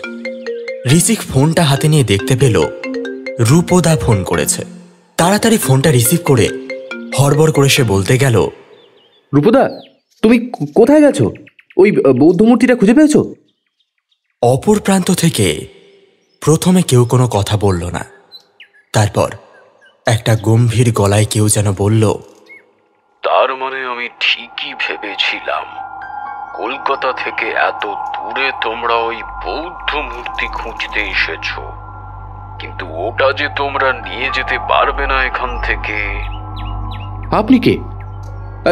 এটা তো রূপদার ফোন নাম্বার। রূপদা কোথায় গেল? সে যেখানে থাকা সেখানেই আছে। তোমরা চুপচাপ দাগদাহ গ্রামে চলে এসো, তারপর ওই বৌদ্ধ মূর্তিটা খুঁজে আমায় দিয়ে দাও। যদি আমায় ওটা দিয়ে দাও, তোমাদের রূপদাকে আমি ছেড়ে দেব, আর যদি ওটা না দাও তাহলে কিন্তু। কথাটা শুনে রিজিক কেমন যেন ভয় পেয়ে গেল। তার মানে রূপদাকে ওরা ধরে ফেলেছে, কিন্তু সেটা হয় কি করে? এর মধ্যে ওরা কোনো খবর পায়নি। ফোনটা কেটে যেতেই তিনুবাবু রিজিকের মুখ থেকে অনুমান করেছিলেন কিছু একটা হয়েছে, তাই বললেন, কি হয়েছে রিচিক? তুমি অমন ভয় পেয়েছো কেন? রিচিক সমস্ত কথা বলতেই তিনুবাবু একটু চমকে উঠলেন। বললেন, কিন্তু রূপেন বাবু এমন একটা বিপদে পড়লেন কি করে? ওনাকে তো সাবধানী লোক বলেই মনে হয়। ব্যাপারটা এমন হয়নি তো? আমার মনে হয় রূপেন বাবুর মোবাইলটা কেউ চুরি করেছে। চুরি করে তোমায় এভাবে ভয় দেখালো মনে হয়। যেই তুমি প্রথমে বৌদ্ধমূর্তির কথাটা বলে ফেলেছো অমনি। ঠিকই বলেছেন আপনি, সেটাও হতে পারে। কিন্তু রূপদার জন্য আমার এবার বেশ চিন্তা হচ্ছে। আমরা কালকে ওই তাকদহ গ্রামে যাব, আর দেরি করতে চাইছি না আমি। আরে সমস্যা নেই, কাল সকালেই ওই রাওয়াল নামের ছেলেটি এলে তাকে আমি বাড়ির ব্যবস্থা করতে বলে দেবো। এখান থেকে সব কিছু গুছিয়ে হোটেলের ভাড়া মিটিয়ে দিয়ে আমরা সেই গ্রামে চলে যাব। তারপর সেখান থেকে তোমার দাদার সঙ্গে বেশ কয়েকদিন কাটিয়ে নেওয়া যাবে। ওরা মনে মনে এই ব্যবস্থা করল। সেদিনই রাতের বেলা একটা গাড়ি এসে থামল তাকদহ গ্রামের সেই ঢালু জমির উপরে। টিলার কাছে গাড়ি থেকে নেমে এলো একজন লোক। গাড়ির বনেটের সামনে দাঁড়িয়ে এসে বলল, কিষান, আমার মনে হয় গ্রামে আবার কেউ এসেছে, ওই মূর্তিগুলো খুঁজছে। মূর্তিটার খোঁজ কি করে পায় বলতো? আমরা সেটা খুঁজে পাচ্ছি না। ওই বেটা বিজ্ঞানী যদি মূর্তিটা দিয়ে দিত তাহলে কতই না ভালো হতো।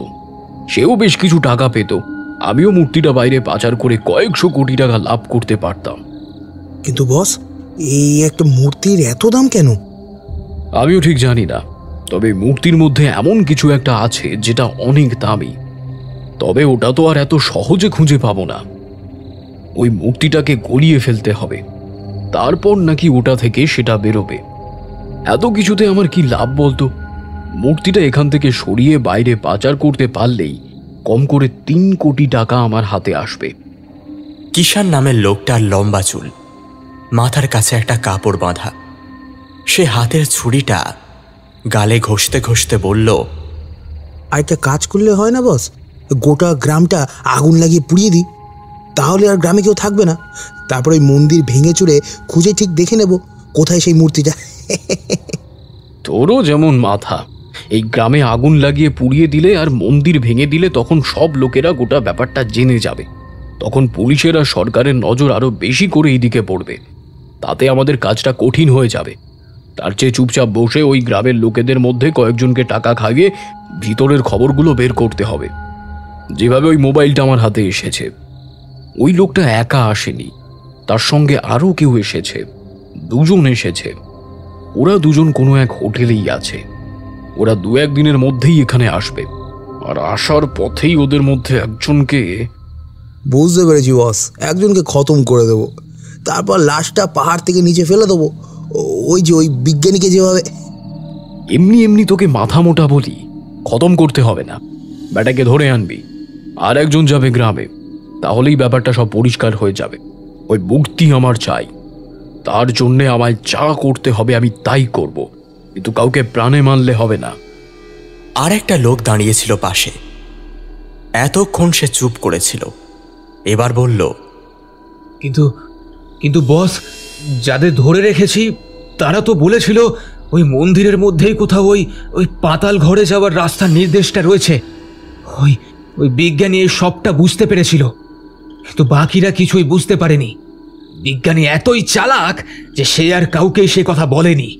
কারোর সঙ্গে একটা মোবাইলে তার কথা হতো, কিন্তু কিন্তু তার নামটাও বলেনি। বিজ্ঞানী তো মরলই, মরতে মরতে আমাকেও মেরে রেখে গেল। এতগুলো টাকা আগে থেকে নেওয়া রয়েছে, এখন যদি এই মূর্তি দিতে না পারি তাহলে আমায় সমস্ত টাকা ফেরত দিতে হবে। মাসখানেকের বেশি সময় নেই আমার হাতে।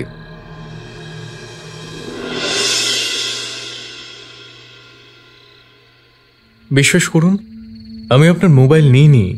আমি আপনার মোবাইল নিতে যাব কেন? তাছাড়া এই ঘরে তো আমি ঢুকিনি। আমি এই ঘরের বাইরেই থাকি। যখন আপনি থাকেন তখনই ঘরে টুকটাক কাজ করি। আরে কিন্তু সেটাই যদি হয় তাহলে আমার ঘর থেকে মোবাইলটা গেল কোথায়?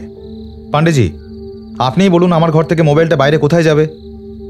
পাণ্ডেজি চুপ করে একবার ছেলেটার দিকে তাকিয়ে দেখল, তারপর বলল, আমি বুঝতে পারছি আপনার সমস্যাটা, কিন্তু আমার কথা তুমি বিশ্বাস করো, ও তোমার মোবাইল ফোন নিতে পারে না। ওকে আমি এই ছোট থেকে দেখে আসছি, কোনো কিছুতেই ওর লোভ নেই।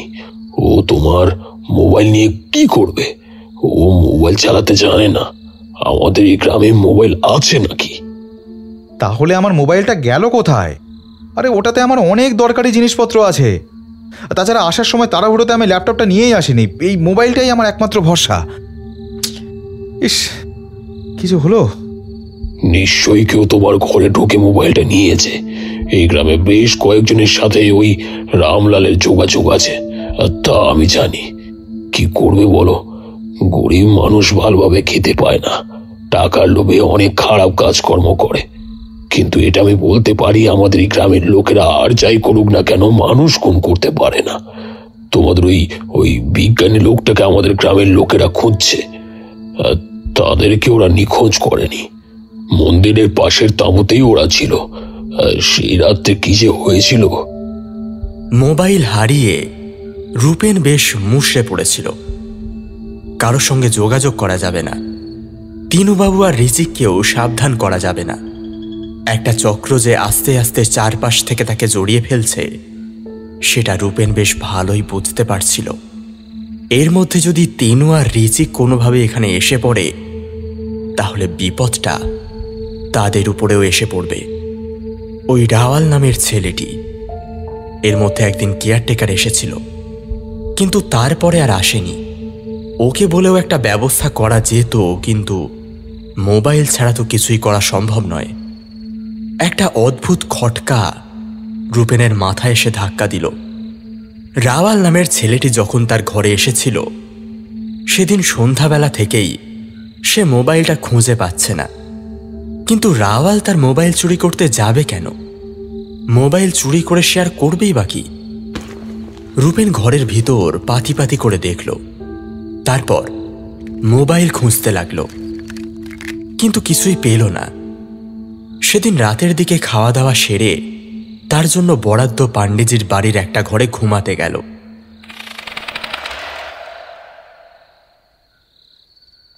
হঠাৎ করে রাতের বেলা তার ঘরের দরজায় ধাক্কা পড়ল। পাণ্ডেজি বাইরে থেকে বললেন, বাবা রূপো, রূপো, একবার দরজাটা খোল তো। রূপেন দরজাটা খুলতেই দেখা গেল পিছনের দিকে বাঁ হাতে হ্যারিকেন নিয়ে কয়েকজন দাঁড়িয়ে রয়েছে। আবার পেছনে একটা রোগাটে চেহারার লোক দাঁড়িয়ে আছে। গায়ের পোশাক দেখে বেশ দামি বলেই মনে হয়। মাথার চুল ছোট করে ছাঁটা। লোকটা যে নেপালি সেটা বোঝা যায়। চেহারায় যেন একটা অন্যরকম ভাব রয়েছে। নমস্কার রূপেন বাবু, আপনার নামটা কিন্তু বেশ। রূপেন, ছোট করে রূপো। তা রূপেন বাবু, গ্রামে তো আপনি অনেক দিনই রইলেন, আপনার মতলবটা ঠিক কি সেটা তো বোঝা যাচ্ছে না। আমার মতলব যাই হোক না কেন, সে কথা আপনাকে বলতে যাব কেন? আর এত রাতে আমি এখন ঘুমোচ্ছি, আপনি বিরক্ত করবেন না। কিছু বলার থাকলে আপনি কাল আসবেন। কথাটা বলে রূপেন দরজা বন্ধ করে দিতে যাচ্ছিল, তার আগেই পিছনে থাকা একটা কালো মোটা লোক এসে দরজার দুপাশে হাত রেখে দরজায় গা চেপে বলল, খবরদার, বসের মুখে মুখে কোনো কথা নয়। বসের মুখের ওপর আজ পর্যন্ত দরজা বন্ধ করে দেওয়ার হিম্মত কেউ করেনি। এই বস যেটা বলেছে সেটা চুপচাপ শুনবি, নইলে নইলে পাহাড়ের নিচে তোর লাশ পড়ে থাকবে। আহা কিষান, রূপবাবু আমাদের এই গ্রামের অতিথি, তার সঙ্গে ওভাবে কথা বলতে নেই। কি দরকার ওসব? থাক না, শুধু শুধু শেষে রূপেন বাবুর অবস্থাটা আবার ওই বিজ্ঞানীর মতো হবে যখন। বিজ্ঞানী মানে নরশেখর ভট্টাচার্য, মানে যে এখানে ওই বৌদ্ধ মূর্তিগুলোর খোঁজে এসেছিলেন তার গোটা দল নিয়ে, তার কথা বলছেন আপনি? হ্যাঁ, তার কথাই বলছি। বেচারা আমার কথা শুনল না, কোথা থেকে যে কি হয়ে গেল, রাতের অন্ধকারে পা ফসকেব্য। তার কথাটা শেষ হলো না। রূপেন গিয়ে লোকটার জামার কলার চেপে ধরল এক হাতে, আর উত্তেজিত স্বরে বলল, আমি ঠিক সন্দেহ করেছিলাম এটা অন্য কারোর কাজ। কেউ তাকে ওখান থেকে ফেলে দিয়েছে। এই আপনি যেই হন না কেন, আপনাকে কিন্তু আমি ছাড়বো না, এইটা বলে দিলাম। দেশে আইন কানুন আছে, পুলিশ আছে, আপনার সব জারি জুরি আমি বার করে দেব। মুহূর্তের মধ্যে ব্যাপারটা ঘটে গিয়েছিল। কেউ বুঝতে পারেনি এমন একটা কাণ্ড ঘটে যাবে। সেই কালো মতো লোকটা এসে এক ধাক্কায় রূপেনকে ঘরের ভিতর ফেলে দেওয়ার চেষ্টা করছিল, কিন্তু তার হাতটা রূপেনের গলার কাছে এসে পড়ার আগেই রূপেন অদ্ভুত কায়দায় তার হাতটাকে ঠেলে সরিয়ে দিল অন্য হাতে। তার ঘাড়ের কাছে একটা রদ্দা মারতেই লোকটা ঘাড়ে হাত দিয়ে যন্ত্রণায় কাতরাতে লাগলো। রূপবাবু মাথা গরম করে কোনো লাভ নেই। ওই বিজ্ঞানী মাথা গরম করেছিল বলেই তো এমনটা হয়েছে, না হলে সেও শান্তিতে বাড়িতেই ফিরে যেত। আমি আমার কাজটা করতে পারতাম, আর বেশ কিছু টাকাও সে নিয়ে যেতে পারত। শুধু শুধু তার দলের 3 জনকে হারাতে হতো না। তবে বিজ্ঞানীটাই বোধহয় হারালো, কিন্তু বাকিরা বোধহয় হারায়নি, তাই না? এত বড় পাহাড়, এত জায়গা, কোথাও যদি কেউ আটকে রেখে দেয় তাহলে তাহলে তার খোঁজ আমরা কি আর পেতে পারি বস? রাগ চড়ে যাচ্ছিল। মনে হচ্ছিল কোমরের কাছে গুঁজে রাখা পিস্তলটা বার করে এখনই লোকটার কপাল লক্ষ্য করে গুলি চালিয়ে দেয়, কিন্তু সেটা করা যাবে না। এখন বাকিদের খোঁজ পাওয়া দরকার। তাছাড়া সেই বৌদ্ধ মূর্তির শেষ রহস্যটা এখনো সে সমাধান করে উঠতে পারেনি। কি চাই আপনার? এই তো, এইবারই ঠিক কথা বলেছেন। কিন্তু বাইরে দাঁড়িয়ে সমস্ত কথা, আপনার বাড়িতে অতিথি এলে কি আপনি ঘরে ঢুকতেও দেন না?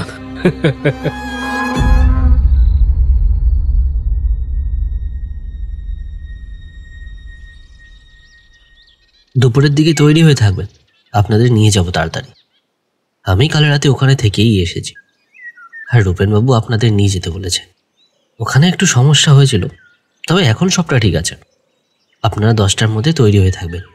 যেতে কিন্তু বেশ খানিকটা সময় লাগবে। কিন্তু রূপদা যদি আমাদের যেতে বলে থাকে, তাহলে সে আমাদের ফোন করলো না কেন? আর ওই লোকটার কথা বলতে গিয়েও ঋষিক চুপ করে গেল।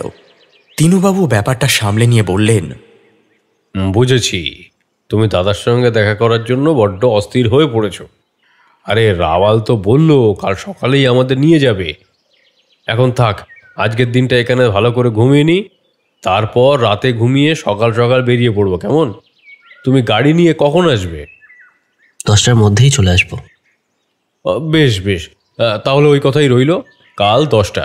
চলো একটু আশপাশটা ঘুরে আসি। কি করছিলে? তোমার রূপদা সবসময় কি বলে মনে নেই? অকারণে সবাইকে সব কথা বলতে নেই। তোমার রূপদার যে ফোনটা চুরি হয়েছে, আর সেই ফোন দিয়ে যে অন্য কেউ একটা ফোন করেছিল, সে কথা ওকে বলার প্রয়োজন নেই তো।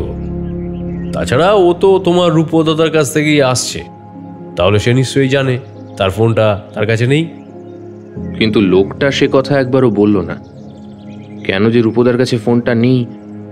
তাহলে কি রূপদা নিজেও জানে না যে তার কাছে ফোনটা নেই? কিন্তু সেটাই বা কি করে হয়? নাহলে আমার মনে হয় ওখানে ফোনে নেটওয়ার্ক নেই বলে রূপদা হয়তো ফোনটা এমন কোথাও রেখেছে যেখান থেকে কেউ চুরি করে নিয়েছে। তার মানে রূপদার সঙ্গে লোকটার তারপরে দেখা হয়নি, কিংবা রূপদা কথা বলতে ভুলে গেছে। অনেক কিছুই হতে পারে রিচিক, অনেক কিছুই হতে পারে। সবকিছু এখনই ভাবার প্রয়োজন নেই। কাল আমরা আগে তকদাহ যাই। এই বলছি, তোমার দাদার কাছে রিভলভার আছে তো? ঋষিক একটু অবাক হয়। হঠাৎ করে এই কথাটা তিনি বললেন কেন? আমার মনে হচ্ছে তোমার দাদা তাকদহে খুব একটা সুবিধার মধ্যে নেই। তিনি বিপদ বুঝতে পেরেই হয়তো আমাদেরকে ডেকে পাঠিয়েছেন। এক জায়গায় থাকলে বিপদটা সবাই মিলে লড়াই করতে পারবো, কিন্তু আলাদা আলাদা বিপদ কোন পথে আসবে আমরা বুঝতে পারবো না। ওখানে তোমার দাদারও বিপদ হবে। কাল সকালে যত তাড়াতাড়ি সম্ভব তোমার দাদার কাছে পৌঁছতে হবে। আমার মনে হয় ওই মূর্তি কোথায় আছে তা আমি বুঝতে পেরেছি, কিন্তু দয়া করে এখন এই কথাটা কাউকে বলবেন না। এ কি কথা বলছো তুমি? তুমি ওই মূর্তি কোথায় আছে বুঝতে পেরেছো? কিন্তু কিন্তু কি করে বুঝতে পারলে? আপনারা ওই বৌদ্ধ মূর্তিটাকে পুজো করেন ঠিকই, কিন্তু এই মূর্তিটাকে কখনো ভালো করে খুঁটিয়ে দেখার চেষ্টাই করেননি। আমার আগেই মনে হয়েছিল ওই বৌদ্ধ মূর্তিতে কিছু একটা আছে। তাছাড়া নরশেখর বাবু আমাকে এমন একটা ইঙ্গিত দিয়েছিলেন, তাই ওই মূর্তিটাকে আমি ভালো করে দুদিন লক্ষ্য করলাম। সামনের দিকে তেমন কিছু নেই, কিন্তু মূর্তিটার পেছনের দিকে তার পিঠের কাছে একটা অংশ রয়েছে। আসলে দূর থেকে দেখে ওটাকে ভাঙা অংশ বলে মনে হলেও একদম কাছ থেকে দেখলে বোঝা যাবে যে ওটা কোনো ভাঙা অংশ নয়, ওটা ইচ্ছে করে ভাঙা হয়েছে। কোনোভাবে পাথরের মধ্যে কিছু একটা খোদাই করতে গিয়ে ওই কালো অংশের নিচে খোদাই করে বেশ কিছু নির্দেশও রয়েছে। আর সেই নির্দেশ মানতে গেলে ওই মন্দিরের পেছনের দেওয়ালের কাছের কোনো একটা অংশে আমার মনে হয় ওই পাতাল ঘরে যাওয়ার দরজাটাও রয়েছে। কিন্তু তুমি নিশ্চিত ওই মন্দিরের গায়ে সে দরজা রয়েছে? মূর্তির পেছন দিকে খোদাই করে যা লেখা রয়েছে তাতে কয়েকটা জিনিস বোঝা যায়, যেমন বৌদ্ধদেব 9 রূপে বিশ্রাম করছেন মাটির তলায়। তারপর একটা চিহ্ন দিয়ে একটা দরজা আঁকা রয়েছে। ব্যাপারটা খুব ভালো করে না দেখলে বোঝা কিন্তু সম্ভব নয়, বিশেষ করে অন্ধকারে তো কিছুই দেখা যাবে না। আর ভাষাটাও অত্যন্ত প্রাচীন। আমি ইতিহাসের ছাত্র, ইতিহাসের বেশ কিছু বিষয় নিয়ে আমাকে নাড়াচাড়া করতে হয়, তাই ওই ভাষাটা আমি একটু বুঝি। নিশ্চয়ই ওই ভাষাটার জন্যই নরশেখর বাবু ব্যাপারটা বুঝতে পেরেছিলেন। দেওয়ালটা ওখানে নির্দেশ করা আছে, কিন্তু দেওয়ালের ঠিক কোথায় সেই দরজাটা আছে সেটা জানা নেই। আচ্ছা পাণ্ডেজি, নরশেখর বাবু নিশ্চয়ই মন্দিরে যেতেন। এই কারণেই কি ওই লোকটা মন্দিরের পাশেই তাঁবু ফেলেছিল, যাতে মাঝে মাঝে মন্দিরের ভেতরে যেতে পারে? পুরোহিতের সঙ্গেও তার বেশ কথাবার্তা হতো। পুরোহিত কাছাকাছি থাকে, মাঝে মাঝে মন্দিরের ভেতরে নিয়ে যেত ওনাকে। তার মানে সত্যি সত্যি ওই মন্দিরের ভেতরে রয়েছে সেই দরজা। আমারও সেটাই মনে হয়, কিন্তু এই রামলাল যদি একবার ব্যাপারটা জানতে পারে তাহলে কিন্তু বিপদ হবে, আর ওর হাতে কিছুতেই মূর্তিগুলো তুলে দেওয়া যাবে না। কিন্তু ওই মূর্তি ওখান থেকে বের করলে সে নিশ্চয়ই খবর পেয়ে যাবে। এটা তো আমি হতে দেবই না। কিন্তু তুমি কি করবে? ওর অনেক লোক বল, তাছাড়া এখানকার পুলিশ ওর কেনা। তুমি একা কিছু করতে পারবে? আমি একা হয়তো কিছু করতে পারবো না, কিন্তু গোটা গ্রামের লোক আমার সঙ্গে থাকলে হয়তো কিছু একটা সমস্যার সমাধান হতেও পারে। এই মূর্তি যতদিন এখানে থাকবে ততদিন কিন্তু আপনাদের সমস্যা। তবে ওই মূর্তি মাটির তলা থেকে আমি বার করব না। আমি একবার মাত্র ওই মূর্তিগুলো দেখব, তারপরে এখান থেকে চলে যাব। আমি আপনাকে কথা দিচ্ছি, ওই মূর্তি আমি ছুঁয়েও দেখব না। আমার ওই গোটা দলের 3 জনকেই চাই।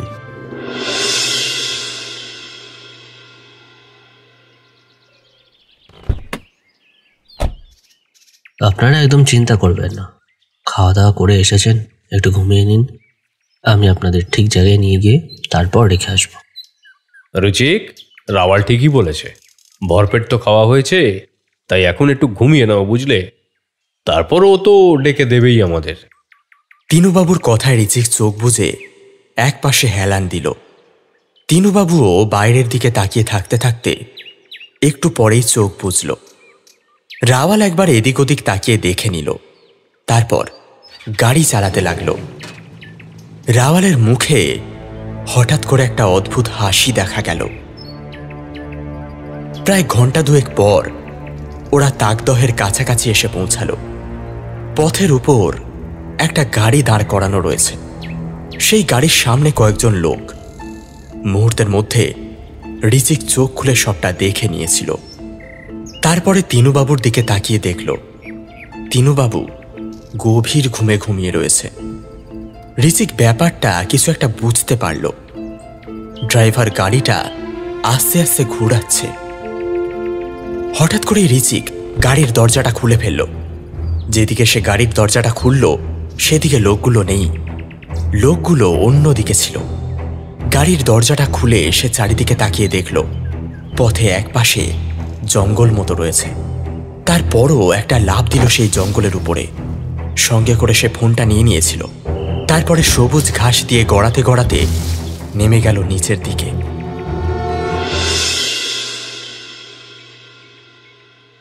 একটাও কাজ তোরা ঠিক করে করতে পারিস না। ওরা তো দুজন ছিল, তাহলে একজন গেলটা কোথায়?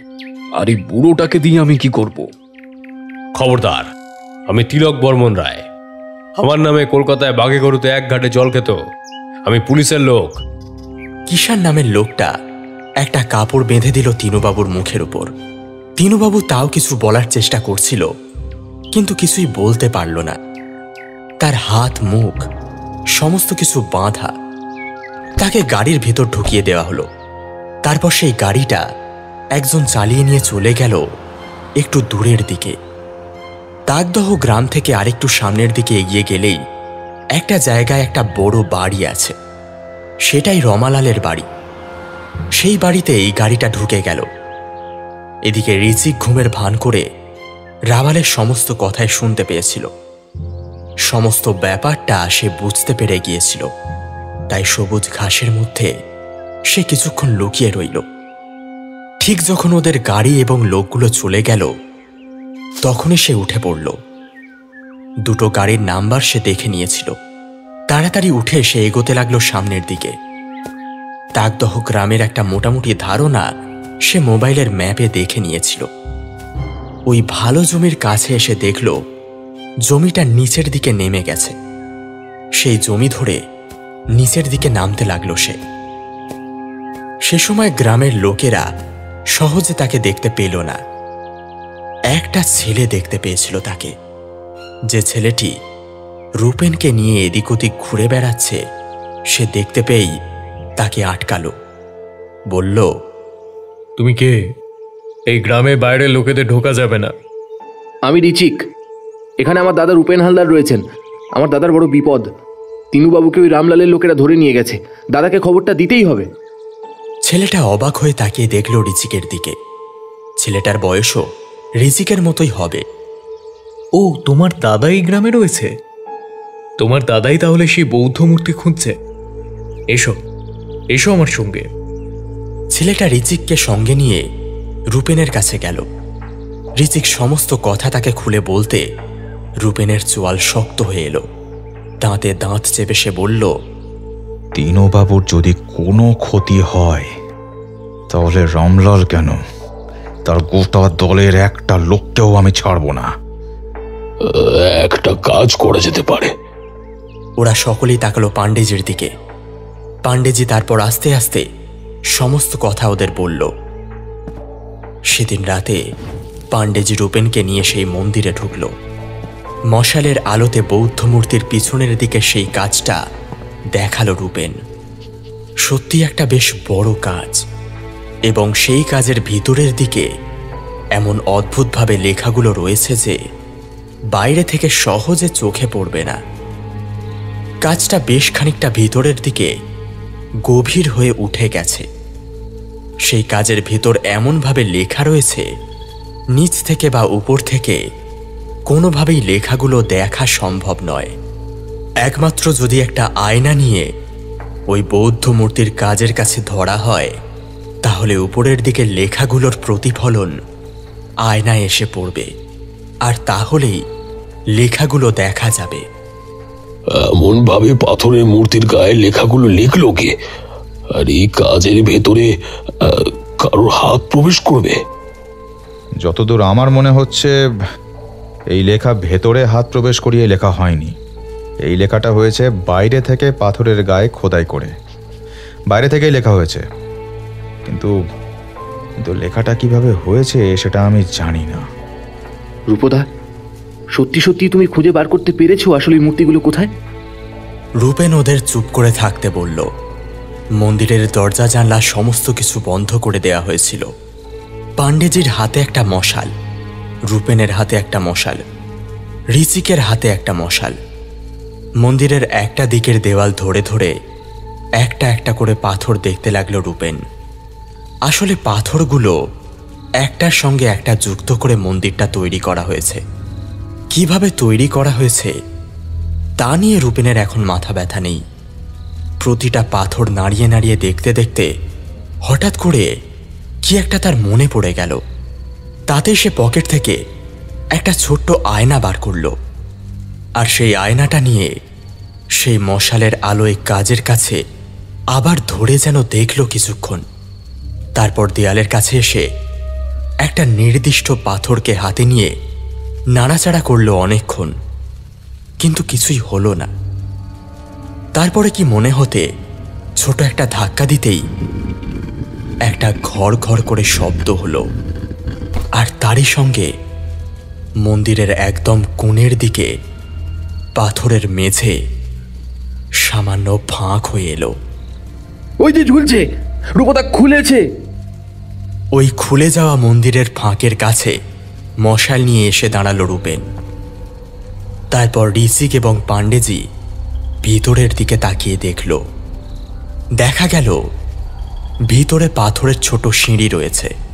সেই সিঁড়ি দিয়ে এক এক করে নেমে গেল নিচে। প্রথমে এদিক ওদিক কিছুই দেখা যায় না, অন্ধকার, নোংরা জমে রয়েছে, চারপাশে ঝুল। সমস্ত কিছু পেরিয়ে ওরা প্রায় হামাগুড়ি দিয়ে আরও বেশ খানিকটা ভিতরের দিকে গেল। চলতে চলতে ঋচিক বলল, আমার কিন্তু বেশ ভয় করছে। সত্যি সত্যি আমরা কোথাও গিয়ে পড়বো বলো তো? এমন হামাগুড়ি দিয়ে তো এই পথে চলা যায় না। পাণ্ডেজি আর আসেনি। সে উঠে মন্দিরের মূর্তির কাছে অপেক্ষা করছিল ওদের জন্য। দেখা গেল আবার সেই নেমেছে নিচের দিকে। এভাবে বেশ কিছুটা সিঁড়ি বেয়ে নেমে ওরা একটা ফাঁকা জায়গায় এলো। সেখানে সামনের দিকে একটা কালো অন্ধকার মতো কি দেখতে পেয়ে আলোটা সামনে ফেলতে দেখা গেল একটা বৌদ্ধ মূর্তি রয়েছে সেখানে। ঠিক নিচের বৌদ্ধ মূর্তিটা যেমন, ঠিক তেমনই বৌদ্ধ মূর্তি। আর এই বৌদ্ধ মূর্তির নিচের দিকে পায়ের কাছে একটা পাথরের বেদি, আর সেই বেদির গায়ে পাশাপাশি 9টা অংশ। তার মধ্যে 8টা অংশে 8টা বৌদ্ধ মূর্তি রয়েছে, একটা নেই। অবাক হয়ে সেদিকে তাকিয়ে রইল ঋচিক। রূপেন আস্তে আস্তে বলল, একটা জিনিস ভালো করে লক্ষ্য করে দেখা গেল, বৌদ্ধদেবের মূর্তির মাথাটা কিন্তু একদম উপরের দেওয়ালের দিকে গিয়ে ঠেকেছে। অর্থাৎ উপরের দিকে যে বৌদ্ধ মূর্তিটা রয়েছে তার সঙ্গে নিচের বৌদ্ধ মূর্তিটার কোনো একটা সংযোগ রয়েছে। প্রথমে 2টো বৌদ্ধ মূর্তি তৈরি হয়েছে, তারপরে ওপরের বৌদ্ধ মূর্তিটা এবং চারপাশের এই মন্দিরটা। কিন্তু সেটাই বা কি করে হয়, আর কারা তৈরি করেছিল এই মূর্তি? দেখুন, বুদ্ধদেবের মূর্তি যখন, তার মানে এই মূর্তি বৌদ্ধ কিংবা যারা বৌদ্ধ ধর্মের প্রচারক তাদেরই কারোর হাতে তৈরি। কিন্তু এমন একটা মূর্তি এই নিচের ঘরে রয়েছে, তার মানে বোধহয় তারা আগে উপাসনা করতো এখানে, তারপরে তারা ওই ওপরের ঘরটা তৈরি করেছিল বড় মূর্তিটা রাখার জন্য। আমরাই ভুল করছিলাম, বুঝলি? কিন্তু এখন আর দেরি করা যাবে না। এই মূর্তিগুলো ভালো করে দেখে আমাদের উপরে উঠে যেতে হবে। মশালের আলোয় মূর্তিগুলো ওরা ভালো করে দেখল। দম বন্ধ হয়ে আসছিল। 8টা মূর্তি ঠিক উপরের মূর্তিগুলোর মতোই, একই রকম, তবে সেগুলো ছোট। আর সেই মূর্তিগুলোর ঠিক কপালের কাছে কি যেন একটা রয়েছে। ঋচিক ভালো করে দেখল, শুধু কপালের কাছে নয়, বুদ্ধদেবের মাথায় এদিকে ওদিকে ছড়িয়ে রয়েছে সাদা রঙের বেশ কিছু ঝকঝকে ছোট ছোট পাথরের মতো কিছু একটা। সেদিকে তাকিয়ে রূপেন সামান্য হেসে বলল, বুঝতে পারছিস ওগুলো কি? ওগুলো হলো হিরে। প্রতিটা মূর্তির মাথায় কম করে 20টার বেশি হিরে রয়েছে। এই কারণেই মূর্তিটার পেছনে রামলালের লোকেরা রয়েছে। ঋচিক অবাক হয়ে গেল। হিরে দিয়ে তৈরি? তার দাদা রূপেন এত হিরে, এত অর্থের হাতছানি পেয়েছে তার সামনে, অথচ সেই সমস্ত কিছু ছেড়ে একবার মাত্র বুদ্ধদেবের পায়ের উপর হাত রেখে আর ওই মূর্তিগুলোকে একবার করে ছুঁয়ে হালদার এগোতে লাগলো উপরে ওঠা সিঁড়ির দিকে। রিচিক পিছনে এলো। উপরে উঠে সেই মন্দিরের ফাটল দিয়ে উঠতেই কিন্তু রূপেন অবাক হয়ে গেল। মন্দিরের ভিতরে একপাশে দাঁড়িয়ে রয়েছে পাণ্ডেজি এবং তার গলায় একটা ছুরি ধরে দাঁড়িয়ে আছে কিষান। তার পাশেই রামলাল হাসি মুখে দাঁড়িয়ে আছে, আর তার অন্য পাশে তিনুবাবু দাঁড়িয়ে আছে। তার মুখে একটা কাপড় বাঁধা, তার গলায় ছুরি ধরে রয়েছে অন্য একজন। আরে আরে আসুন আসুন, আপনাদের জন্যই তো অপেক্ষা করছি। কই বা মূর্তিটা কই? মূর্তি যেখানে থাকার কথা সেইখানেই আছে। ওই মূর্তি আমি নিয়ে আসিনি। এই দেখুন না, আমার হাতে কিংবা কোথাও সেই মূর্তি নেই। তার মানে আপনার এই বুড়ো লোকটা মিথ্যে বলেনি? আপনার কোনো কিছুতেই লাভ নেই। তবে রূপেনবাবু, আমার যে লোভ আছে, আমার যে মূর্তিগুলো চাই, আপনারা না আনেন আমি আনবো। এই এই এই ওদের ধর। সঙ্গে সঙ্গে লোকেরা এসে রূপো আর রিচিককে ধরল, তাদের হাতগুলো বেঁধে দিল। রূপেন আপত্তি করল না, কারণ পাণ্ডেজি এবং তিনুবাবুর গলায় ছুরি ধরা রয়েছে। অনেক সাহায্য করেছেন আমার। তাহলে আপনাকে একটা কথা বলে রাখি, আপনার ওই 3 জন লোক আমার বাড়িতেই আছে। তাদের আমি খাবার দাবার দিয়ে বাঁচিয়ে রেখেছি। যেদিন আমি মূর্তি পেয়ে যাব সেদিন আমি ওদের ছেড়ে দেব। এই কথা ওদেরকেও আমি বলেছি। আজ আপনি যখন আমায় রাস্তাটা দেখিয়ে দিলেন, তাহলে আমি বরং যাই, নিয়ে আসি ওই মূর্তিগুলো। মশালটা হাতে নিয়ে রামলাল গর্তের দিকে এগিয়ে গেল। 2 পা সামনের দিকে নামিয়েছে, হঠাৎ একটা তীব্র চিৎকার করে পিছিয়ে এলো পেছনের দিকে।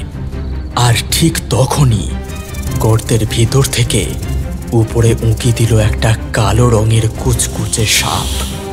সাপটা অদ্ভুতভাবে এদিক ওদিক মাথা দোলাচ্ছে। সাপটা দেখে সবার মধ্যে কিন্তু একটা হুলস্থুলো পড়ে গেল। রামলাল পিছিয়ে আসতে গিয়ে মাটিতে পড়ে গিয়েছিল। সাপটা একটু একটু করে এগিয়ে আসতে লাগলো তার দিকে। পিছতে পিছতে বুদ্ধদেবের মূর্তির পায়ের দিকে চলে গেল। কিষান, কিষান আমায় বাঁচা। ওই সাপটাকে মার, ওই সাপটাকে। কিন্তু ছুরি কিংবা বন্দুক দিয়ে সাপটাকে মারার চেষ্টা করা বৃথা। কিষান বন্দুক বার করে গুলি চালালো, কিন্তু সাপটার গায়ে লাগলো না। রূপেন, রিচিক, পাণ্ডেজি ও তিনুবাবু সবাই যেন রুদ্ধশ্বাসে অপেক্ষা করছে কিছু একটার জন্য। যদি সাপটা এদিকে এগিয়ে আসে। রামলাল বুদ্ধদেবের পাথরের মূর্তির পায়ের কাছে ঠেস দিয়ে বসেছিল। সাপটা একটু একটু করে এগিয়ে এলো তার দিকে। আরও একবার গুলি চালালো কিষান, কিন্তু তার আগেই সাপটা শূন্যে লাফিয়ে উঠল, আর লাফিয়ে ঠিক রামলালের কপালের মাঝখানে একটা ছোবল মারল। তারপর বুদ্ধদেবের মূর্তির পিছনের দিকে কোথায় যেন হারিয়ে গেল, আর দেখা গেল না। কিষান এবং বাকিরা এবার ভয় পেল। রামলাল ফরফর করে কাঁপতে লাগল। বুদ্ধদেবের মূর্তির পায়ের কাছে তার মুখ থেকে ফেনা বেরিয়ে এলো। তারপর সে পাথরের মেঝেতে পড়ে গেল। তার মাথাটা গিয়ে পড়ল ধ্যানরত বুদ্ধদেবের একটা পায়ের উপর। বাকিরা হতভম্ব হয়ে গিয়েছিল। তারপরে ছুরি বন্দুক ফেলে দিয়ে দৌড়াতে শুরু করল। মন্দিরের দরজা খুলে ততক্ষণে গ্রামের লোকেরা মশাল হাতে এসে পড়েছে। তারাই এসে উদ্ধার করলো ওদের সকলকে। তিনুবাবু হাঁপ ছেড়ে বলে উঠলেন, একদম বুঝতে পারিনি ব্যাপারটা। কিছু যদি বুঝতে পারতাম তাহলে কি ওদের হাতে ধরা দিতাম। দেখলেন পাণ্ডেজি, আমরা ওই মূর্তির ঘরে গেলাম, মূর্তিগুলোকে স্পর্শ করলাম, সেখান থেকে চলেও এলাম, অথচ আমাদের কিছু হলো না। রামলাল মূর্তি চুরি করার জন্য যেই নামতে গেল অমনি তার ক্ষতি হয়ে গেল। আপনাদের ঈশ্বর নিজেই তার মূর্তি রক্ষা করছে। পাণ্ডেজির মুখে কোনো কথা বেরোলো না। তিনি বাইরে বেরিয়ে সমস্ত কথা সকলকে বলতেই সকলেই অদ্ভুত কিছু ভাষায় বুদ্ধদেবের উদ্দেশ্যে প্রণাম জানাতে লাগলো।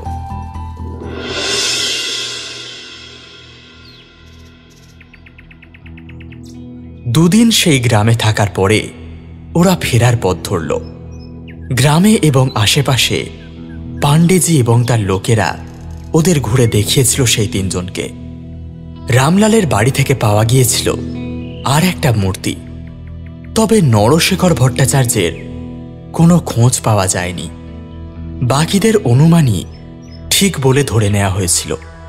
ওই পাথরের ঘাড়ে জঙ্গলের ভেতর কোথাও পড়েছিল সে, কিন্তু ওই জঙ্গলে তার শরীর পড়লেও সে শরীর আর খুঁজে পাওয়ার কথা না। গাড়িতে উঠে ঋচিক বলল, তোমার মোবাইলটা কি করে চুরি হলো বলো তো? এবার বুঝতে পারছি। শেষ দিন যখন ওই রাওয়াল এসেছিল আমার সঙ্গে কথা বলতে, তখনই কোন ফাঁকে আমার মোবাইলটা নিয়ে গেছিল, যাতে আমি কারোর সঙ্গে যোগাযোগ করতে না পারি। আর সেই মোবাইল দিয়েই রামলাল তোদের সঙ্গে যোগাযোগ করেছিল। তারপর সে তোদের খবরটা পেয়ে গিয়েছিল আর রাওয়ালকে নিয়ে তোদের কিডন্যাপ করানোর চেষ্টাও করেছিল। কিন্তু তুই যদি সঠিক সময়ে পালিয়ে এসে আমাকে সবটা না বলতিস, তাহলে হয়তো এসব কিছুই হতো না। আমি জানতাম রামলাল রাতের বেলা গ্রামে আসতে পারে, তাই গ্রামের লোকদের আগেই বলে রেখেছিলাম। যদি ওই সাপ নাও আসতো, তাহলেও রামলাল মূর্তি নিয়ে পালাতে পারতো না। গ্রামের লোকেরা তাকে ঠিক আটকাতো। কি ভয়ঙ্কর! বুদ্ধদেবের মূর্তি রক্ষা করছে নাকি এক হিংস্র সাপ। ধীরে ধীরে কালে কালে আর কি দেখতে হবে মশাই। রূপেন তিনুবাবুর কথায় উত্তর দিলেন না। নরশেখর বাবুর মৃত্যুটা যে সত্যিই হয়েছে সেই ব্যাপারে সে নিশ্চিত। সত্যি লোকটার জন্য খারাপ লাগলো বলে একটা কথা মনে পড়ে গেল। রূপেন, কখনো অন্যায়ের সঙ্গে আপোষ করবে না। তার জন্য যা করতে হয় করবে। সব সময় মনে রাখবে, তোমার নিজের মনের ইচ্ছে যদি সৎ হয় তাহলে সেটাই আগে রাখবে। জানবে তার জন্য সব কিছু করা যায়, সব কিছু। আমি জানি আপনি ওই মূর্তিটা বাঁচানোর জন্য অনেক কিছু করেছেন, তবে তবে আমি আপনাকে কখনো ভুলব না। আপনার কথা আমি রেখেছি। ওই গোটা গ্রামের লোকেদের ওই মন্দির রক্ষা করবার ভার দিয়ে এসেছি। আর কেউ ওই মন্দিরের ভেতরে ঢুকবে না, আর কেউ ওই মন্দিরের ভেতরে ঢোকার রাস্তা খুঁজে পাবে না, কারণ ওই মূর্তির পেছনের দেওয়ালের ভাঙা কাজ আমি বন্ধ করে দেওয়ার ব্যবস্থা করেছি। ওদের গাড়ি চলতে লাগলো দার্জিলিংয়ের দিকে। দার্জিলিংয়ের আরও কয়েকটা জিনিস দেখা বাকি। সবচেয়ে যেটা বাকি রয়েছে, টাইগার হিলে দাঁড়িয়ে দূরে তুষার শুভ্র কাঞ্চনজঙ্ঘা।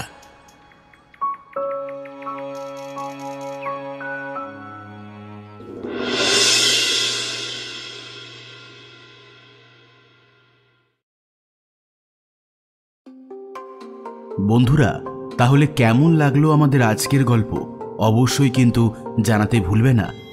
আর হ্যাঁ, আজকের গল্পটি যদি আপনাদের ভালো লেগে থাকে তাহলে আপনাদের নিকটবর্তী আত্মীয় পরিবার পরিজন এবং বন্ধু বান্ধবদের মধ্যে আমাদের গল্পটিকে অবশ্যই কিন্তু শেয়ার করতে ভুলবেন না।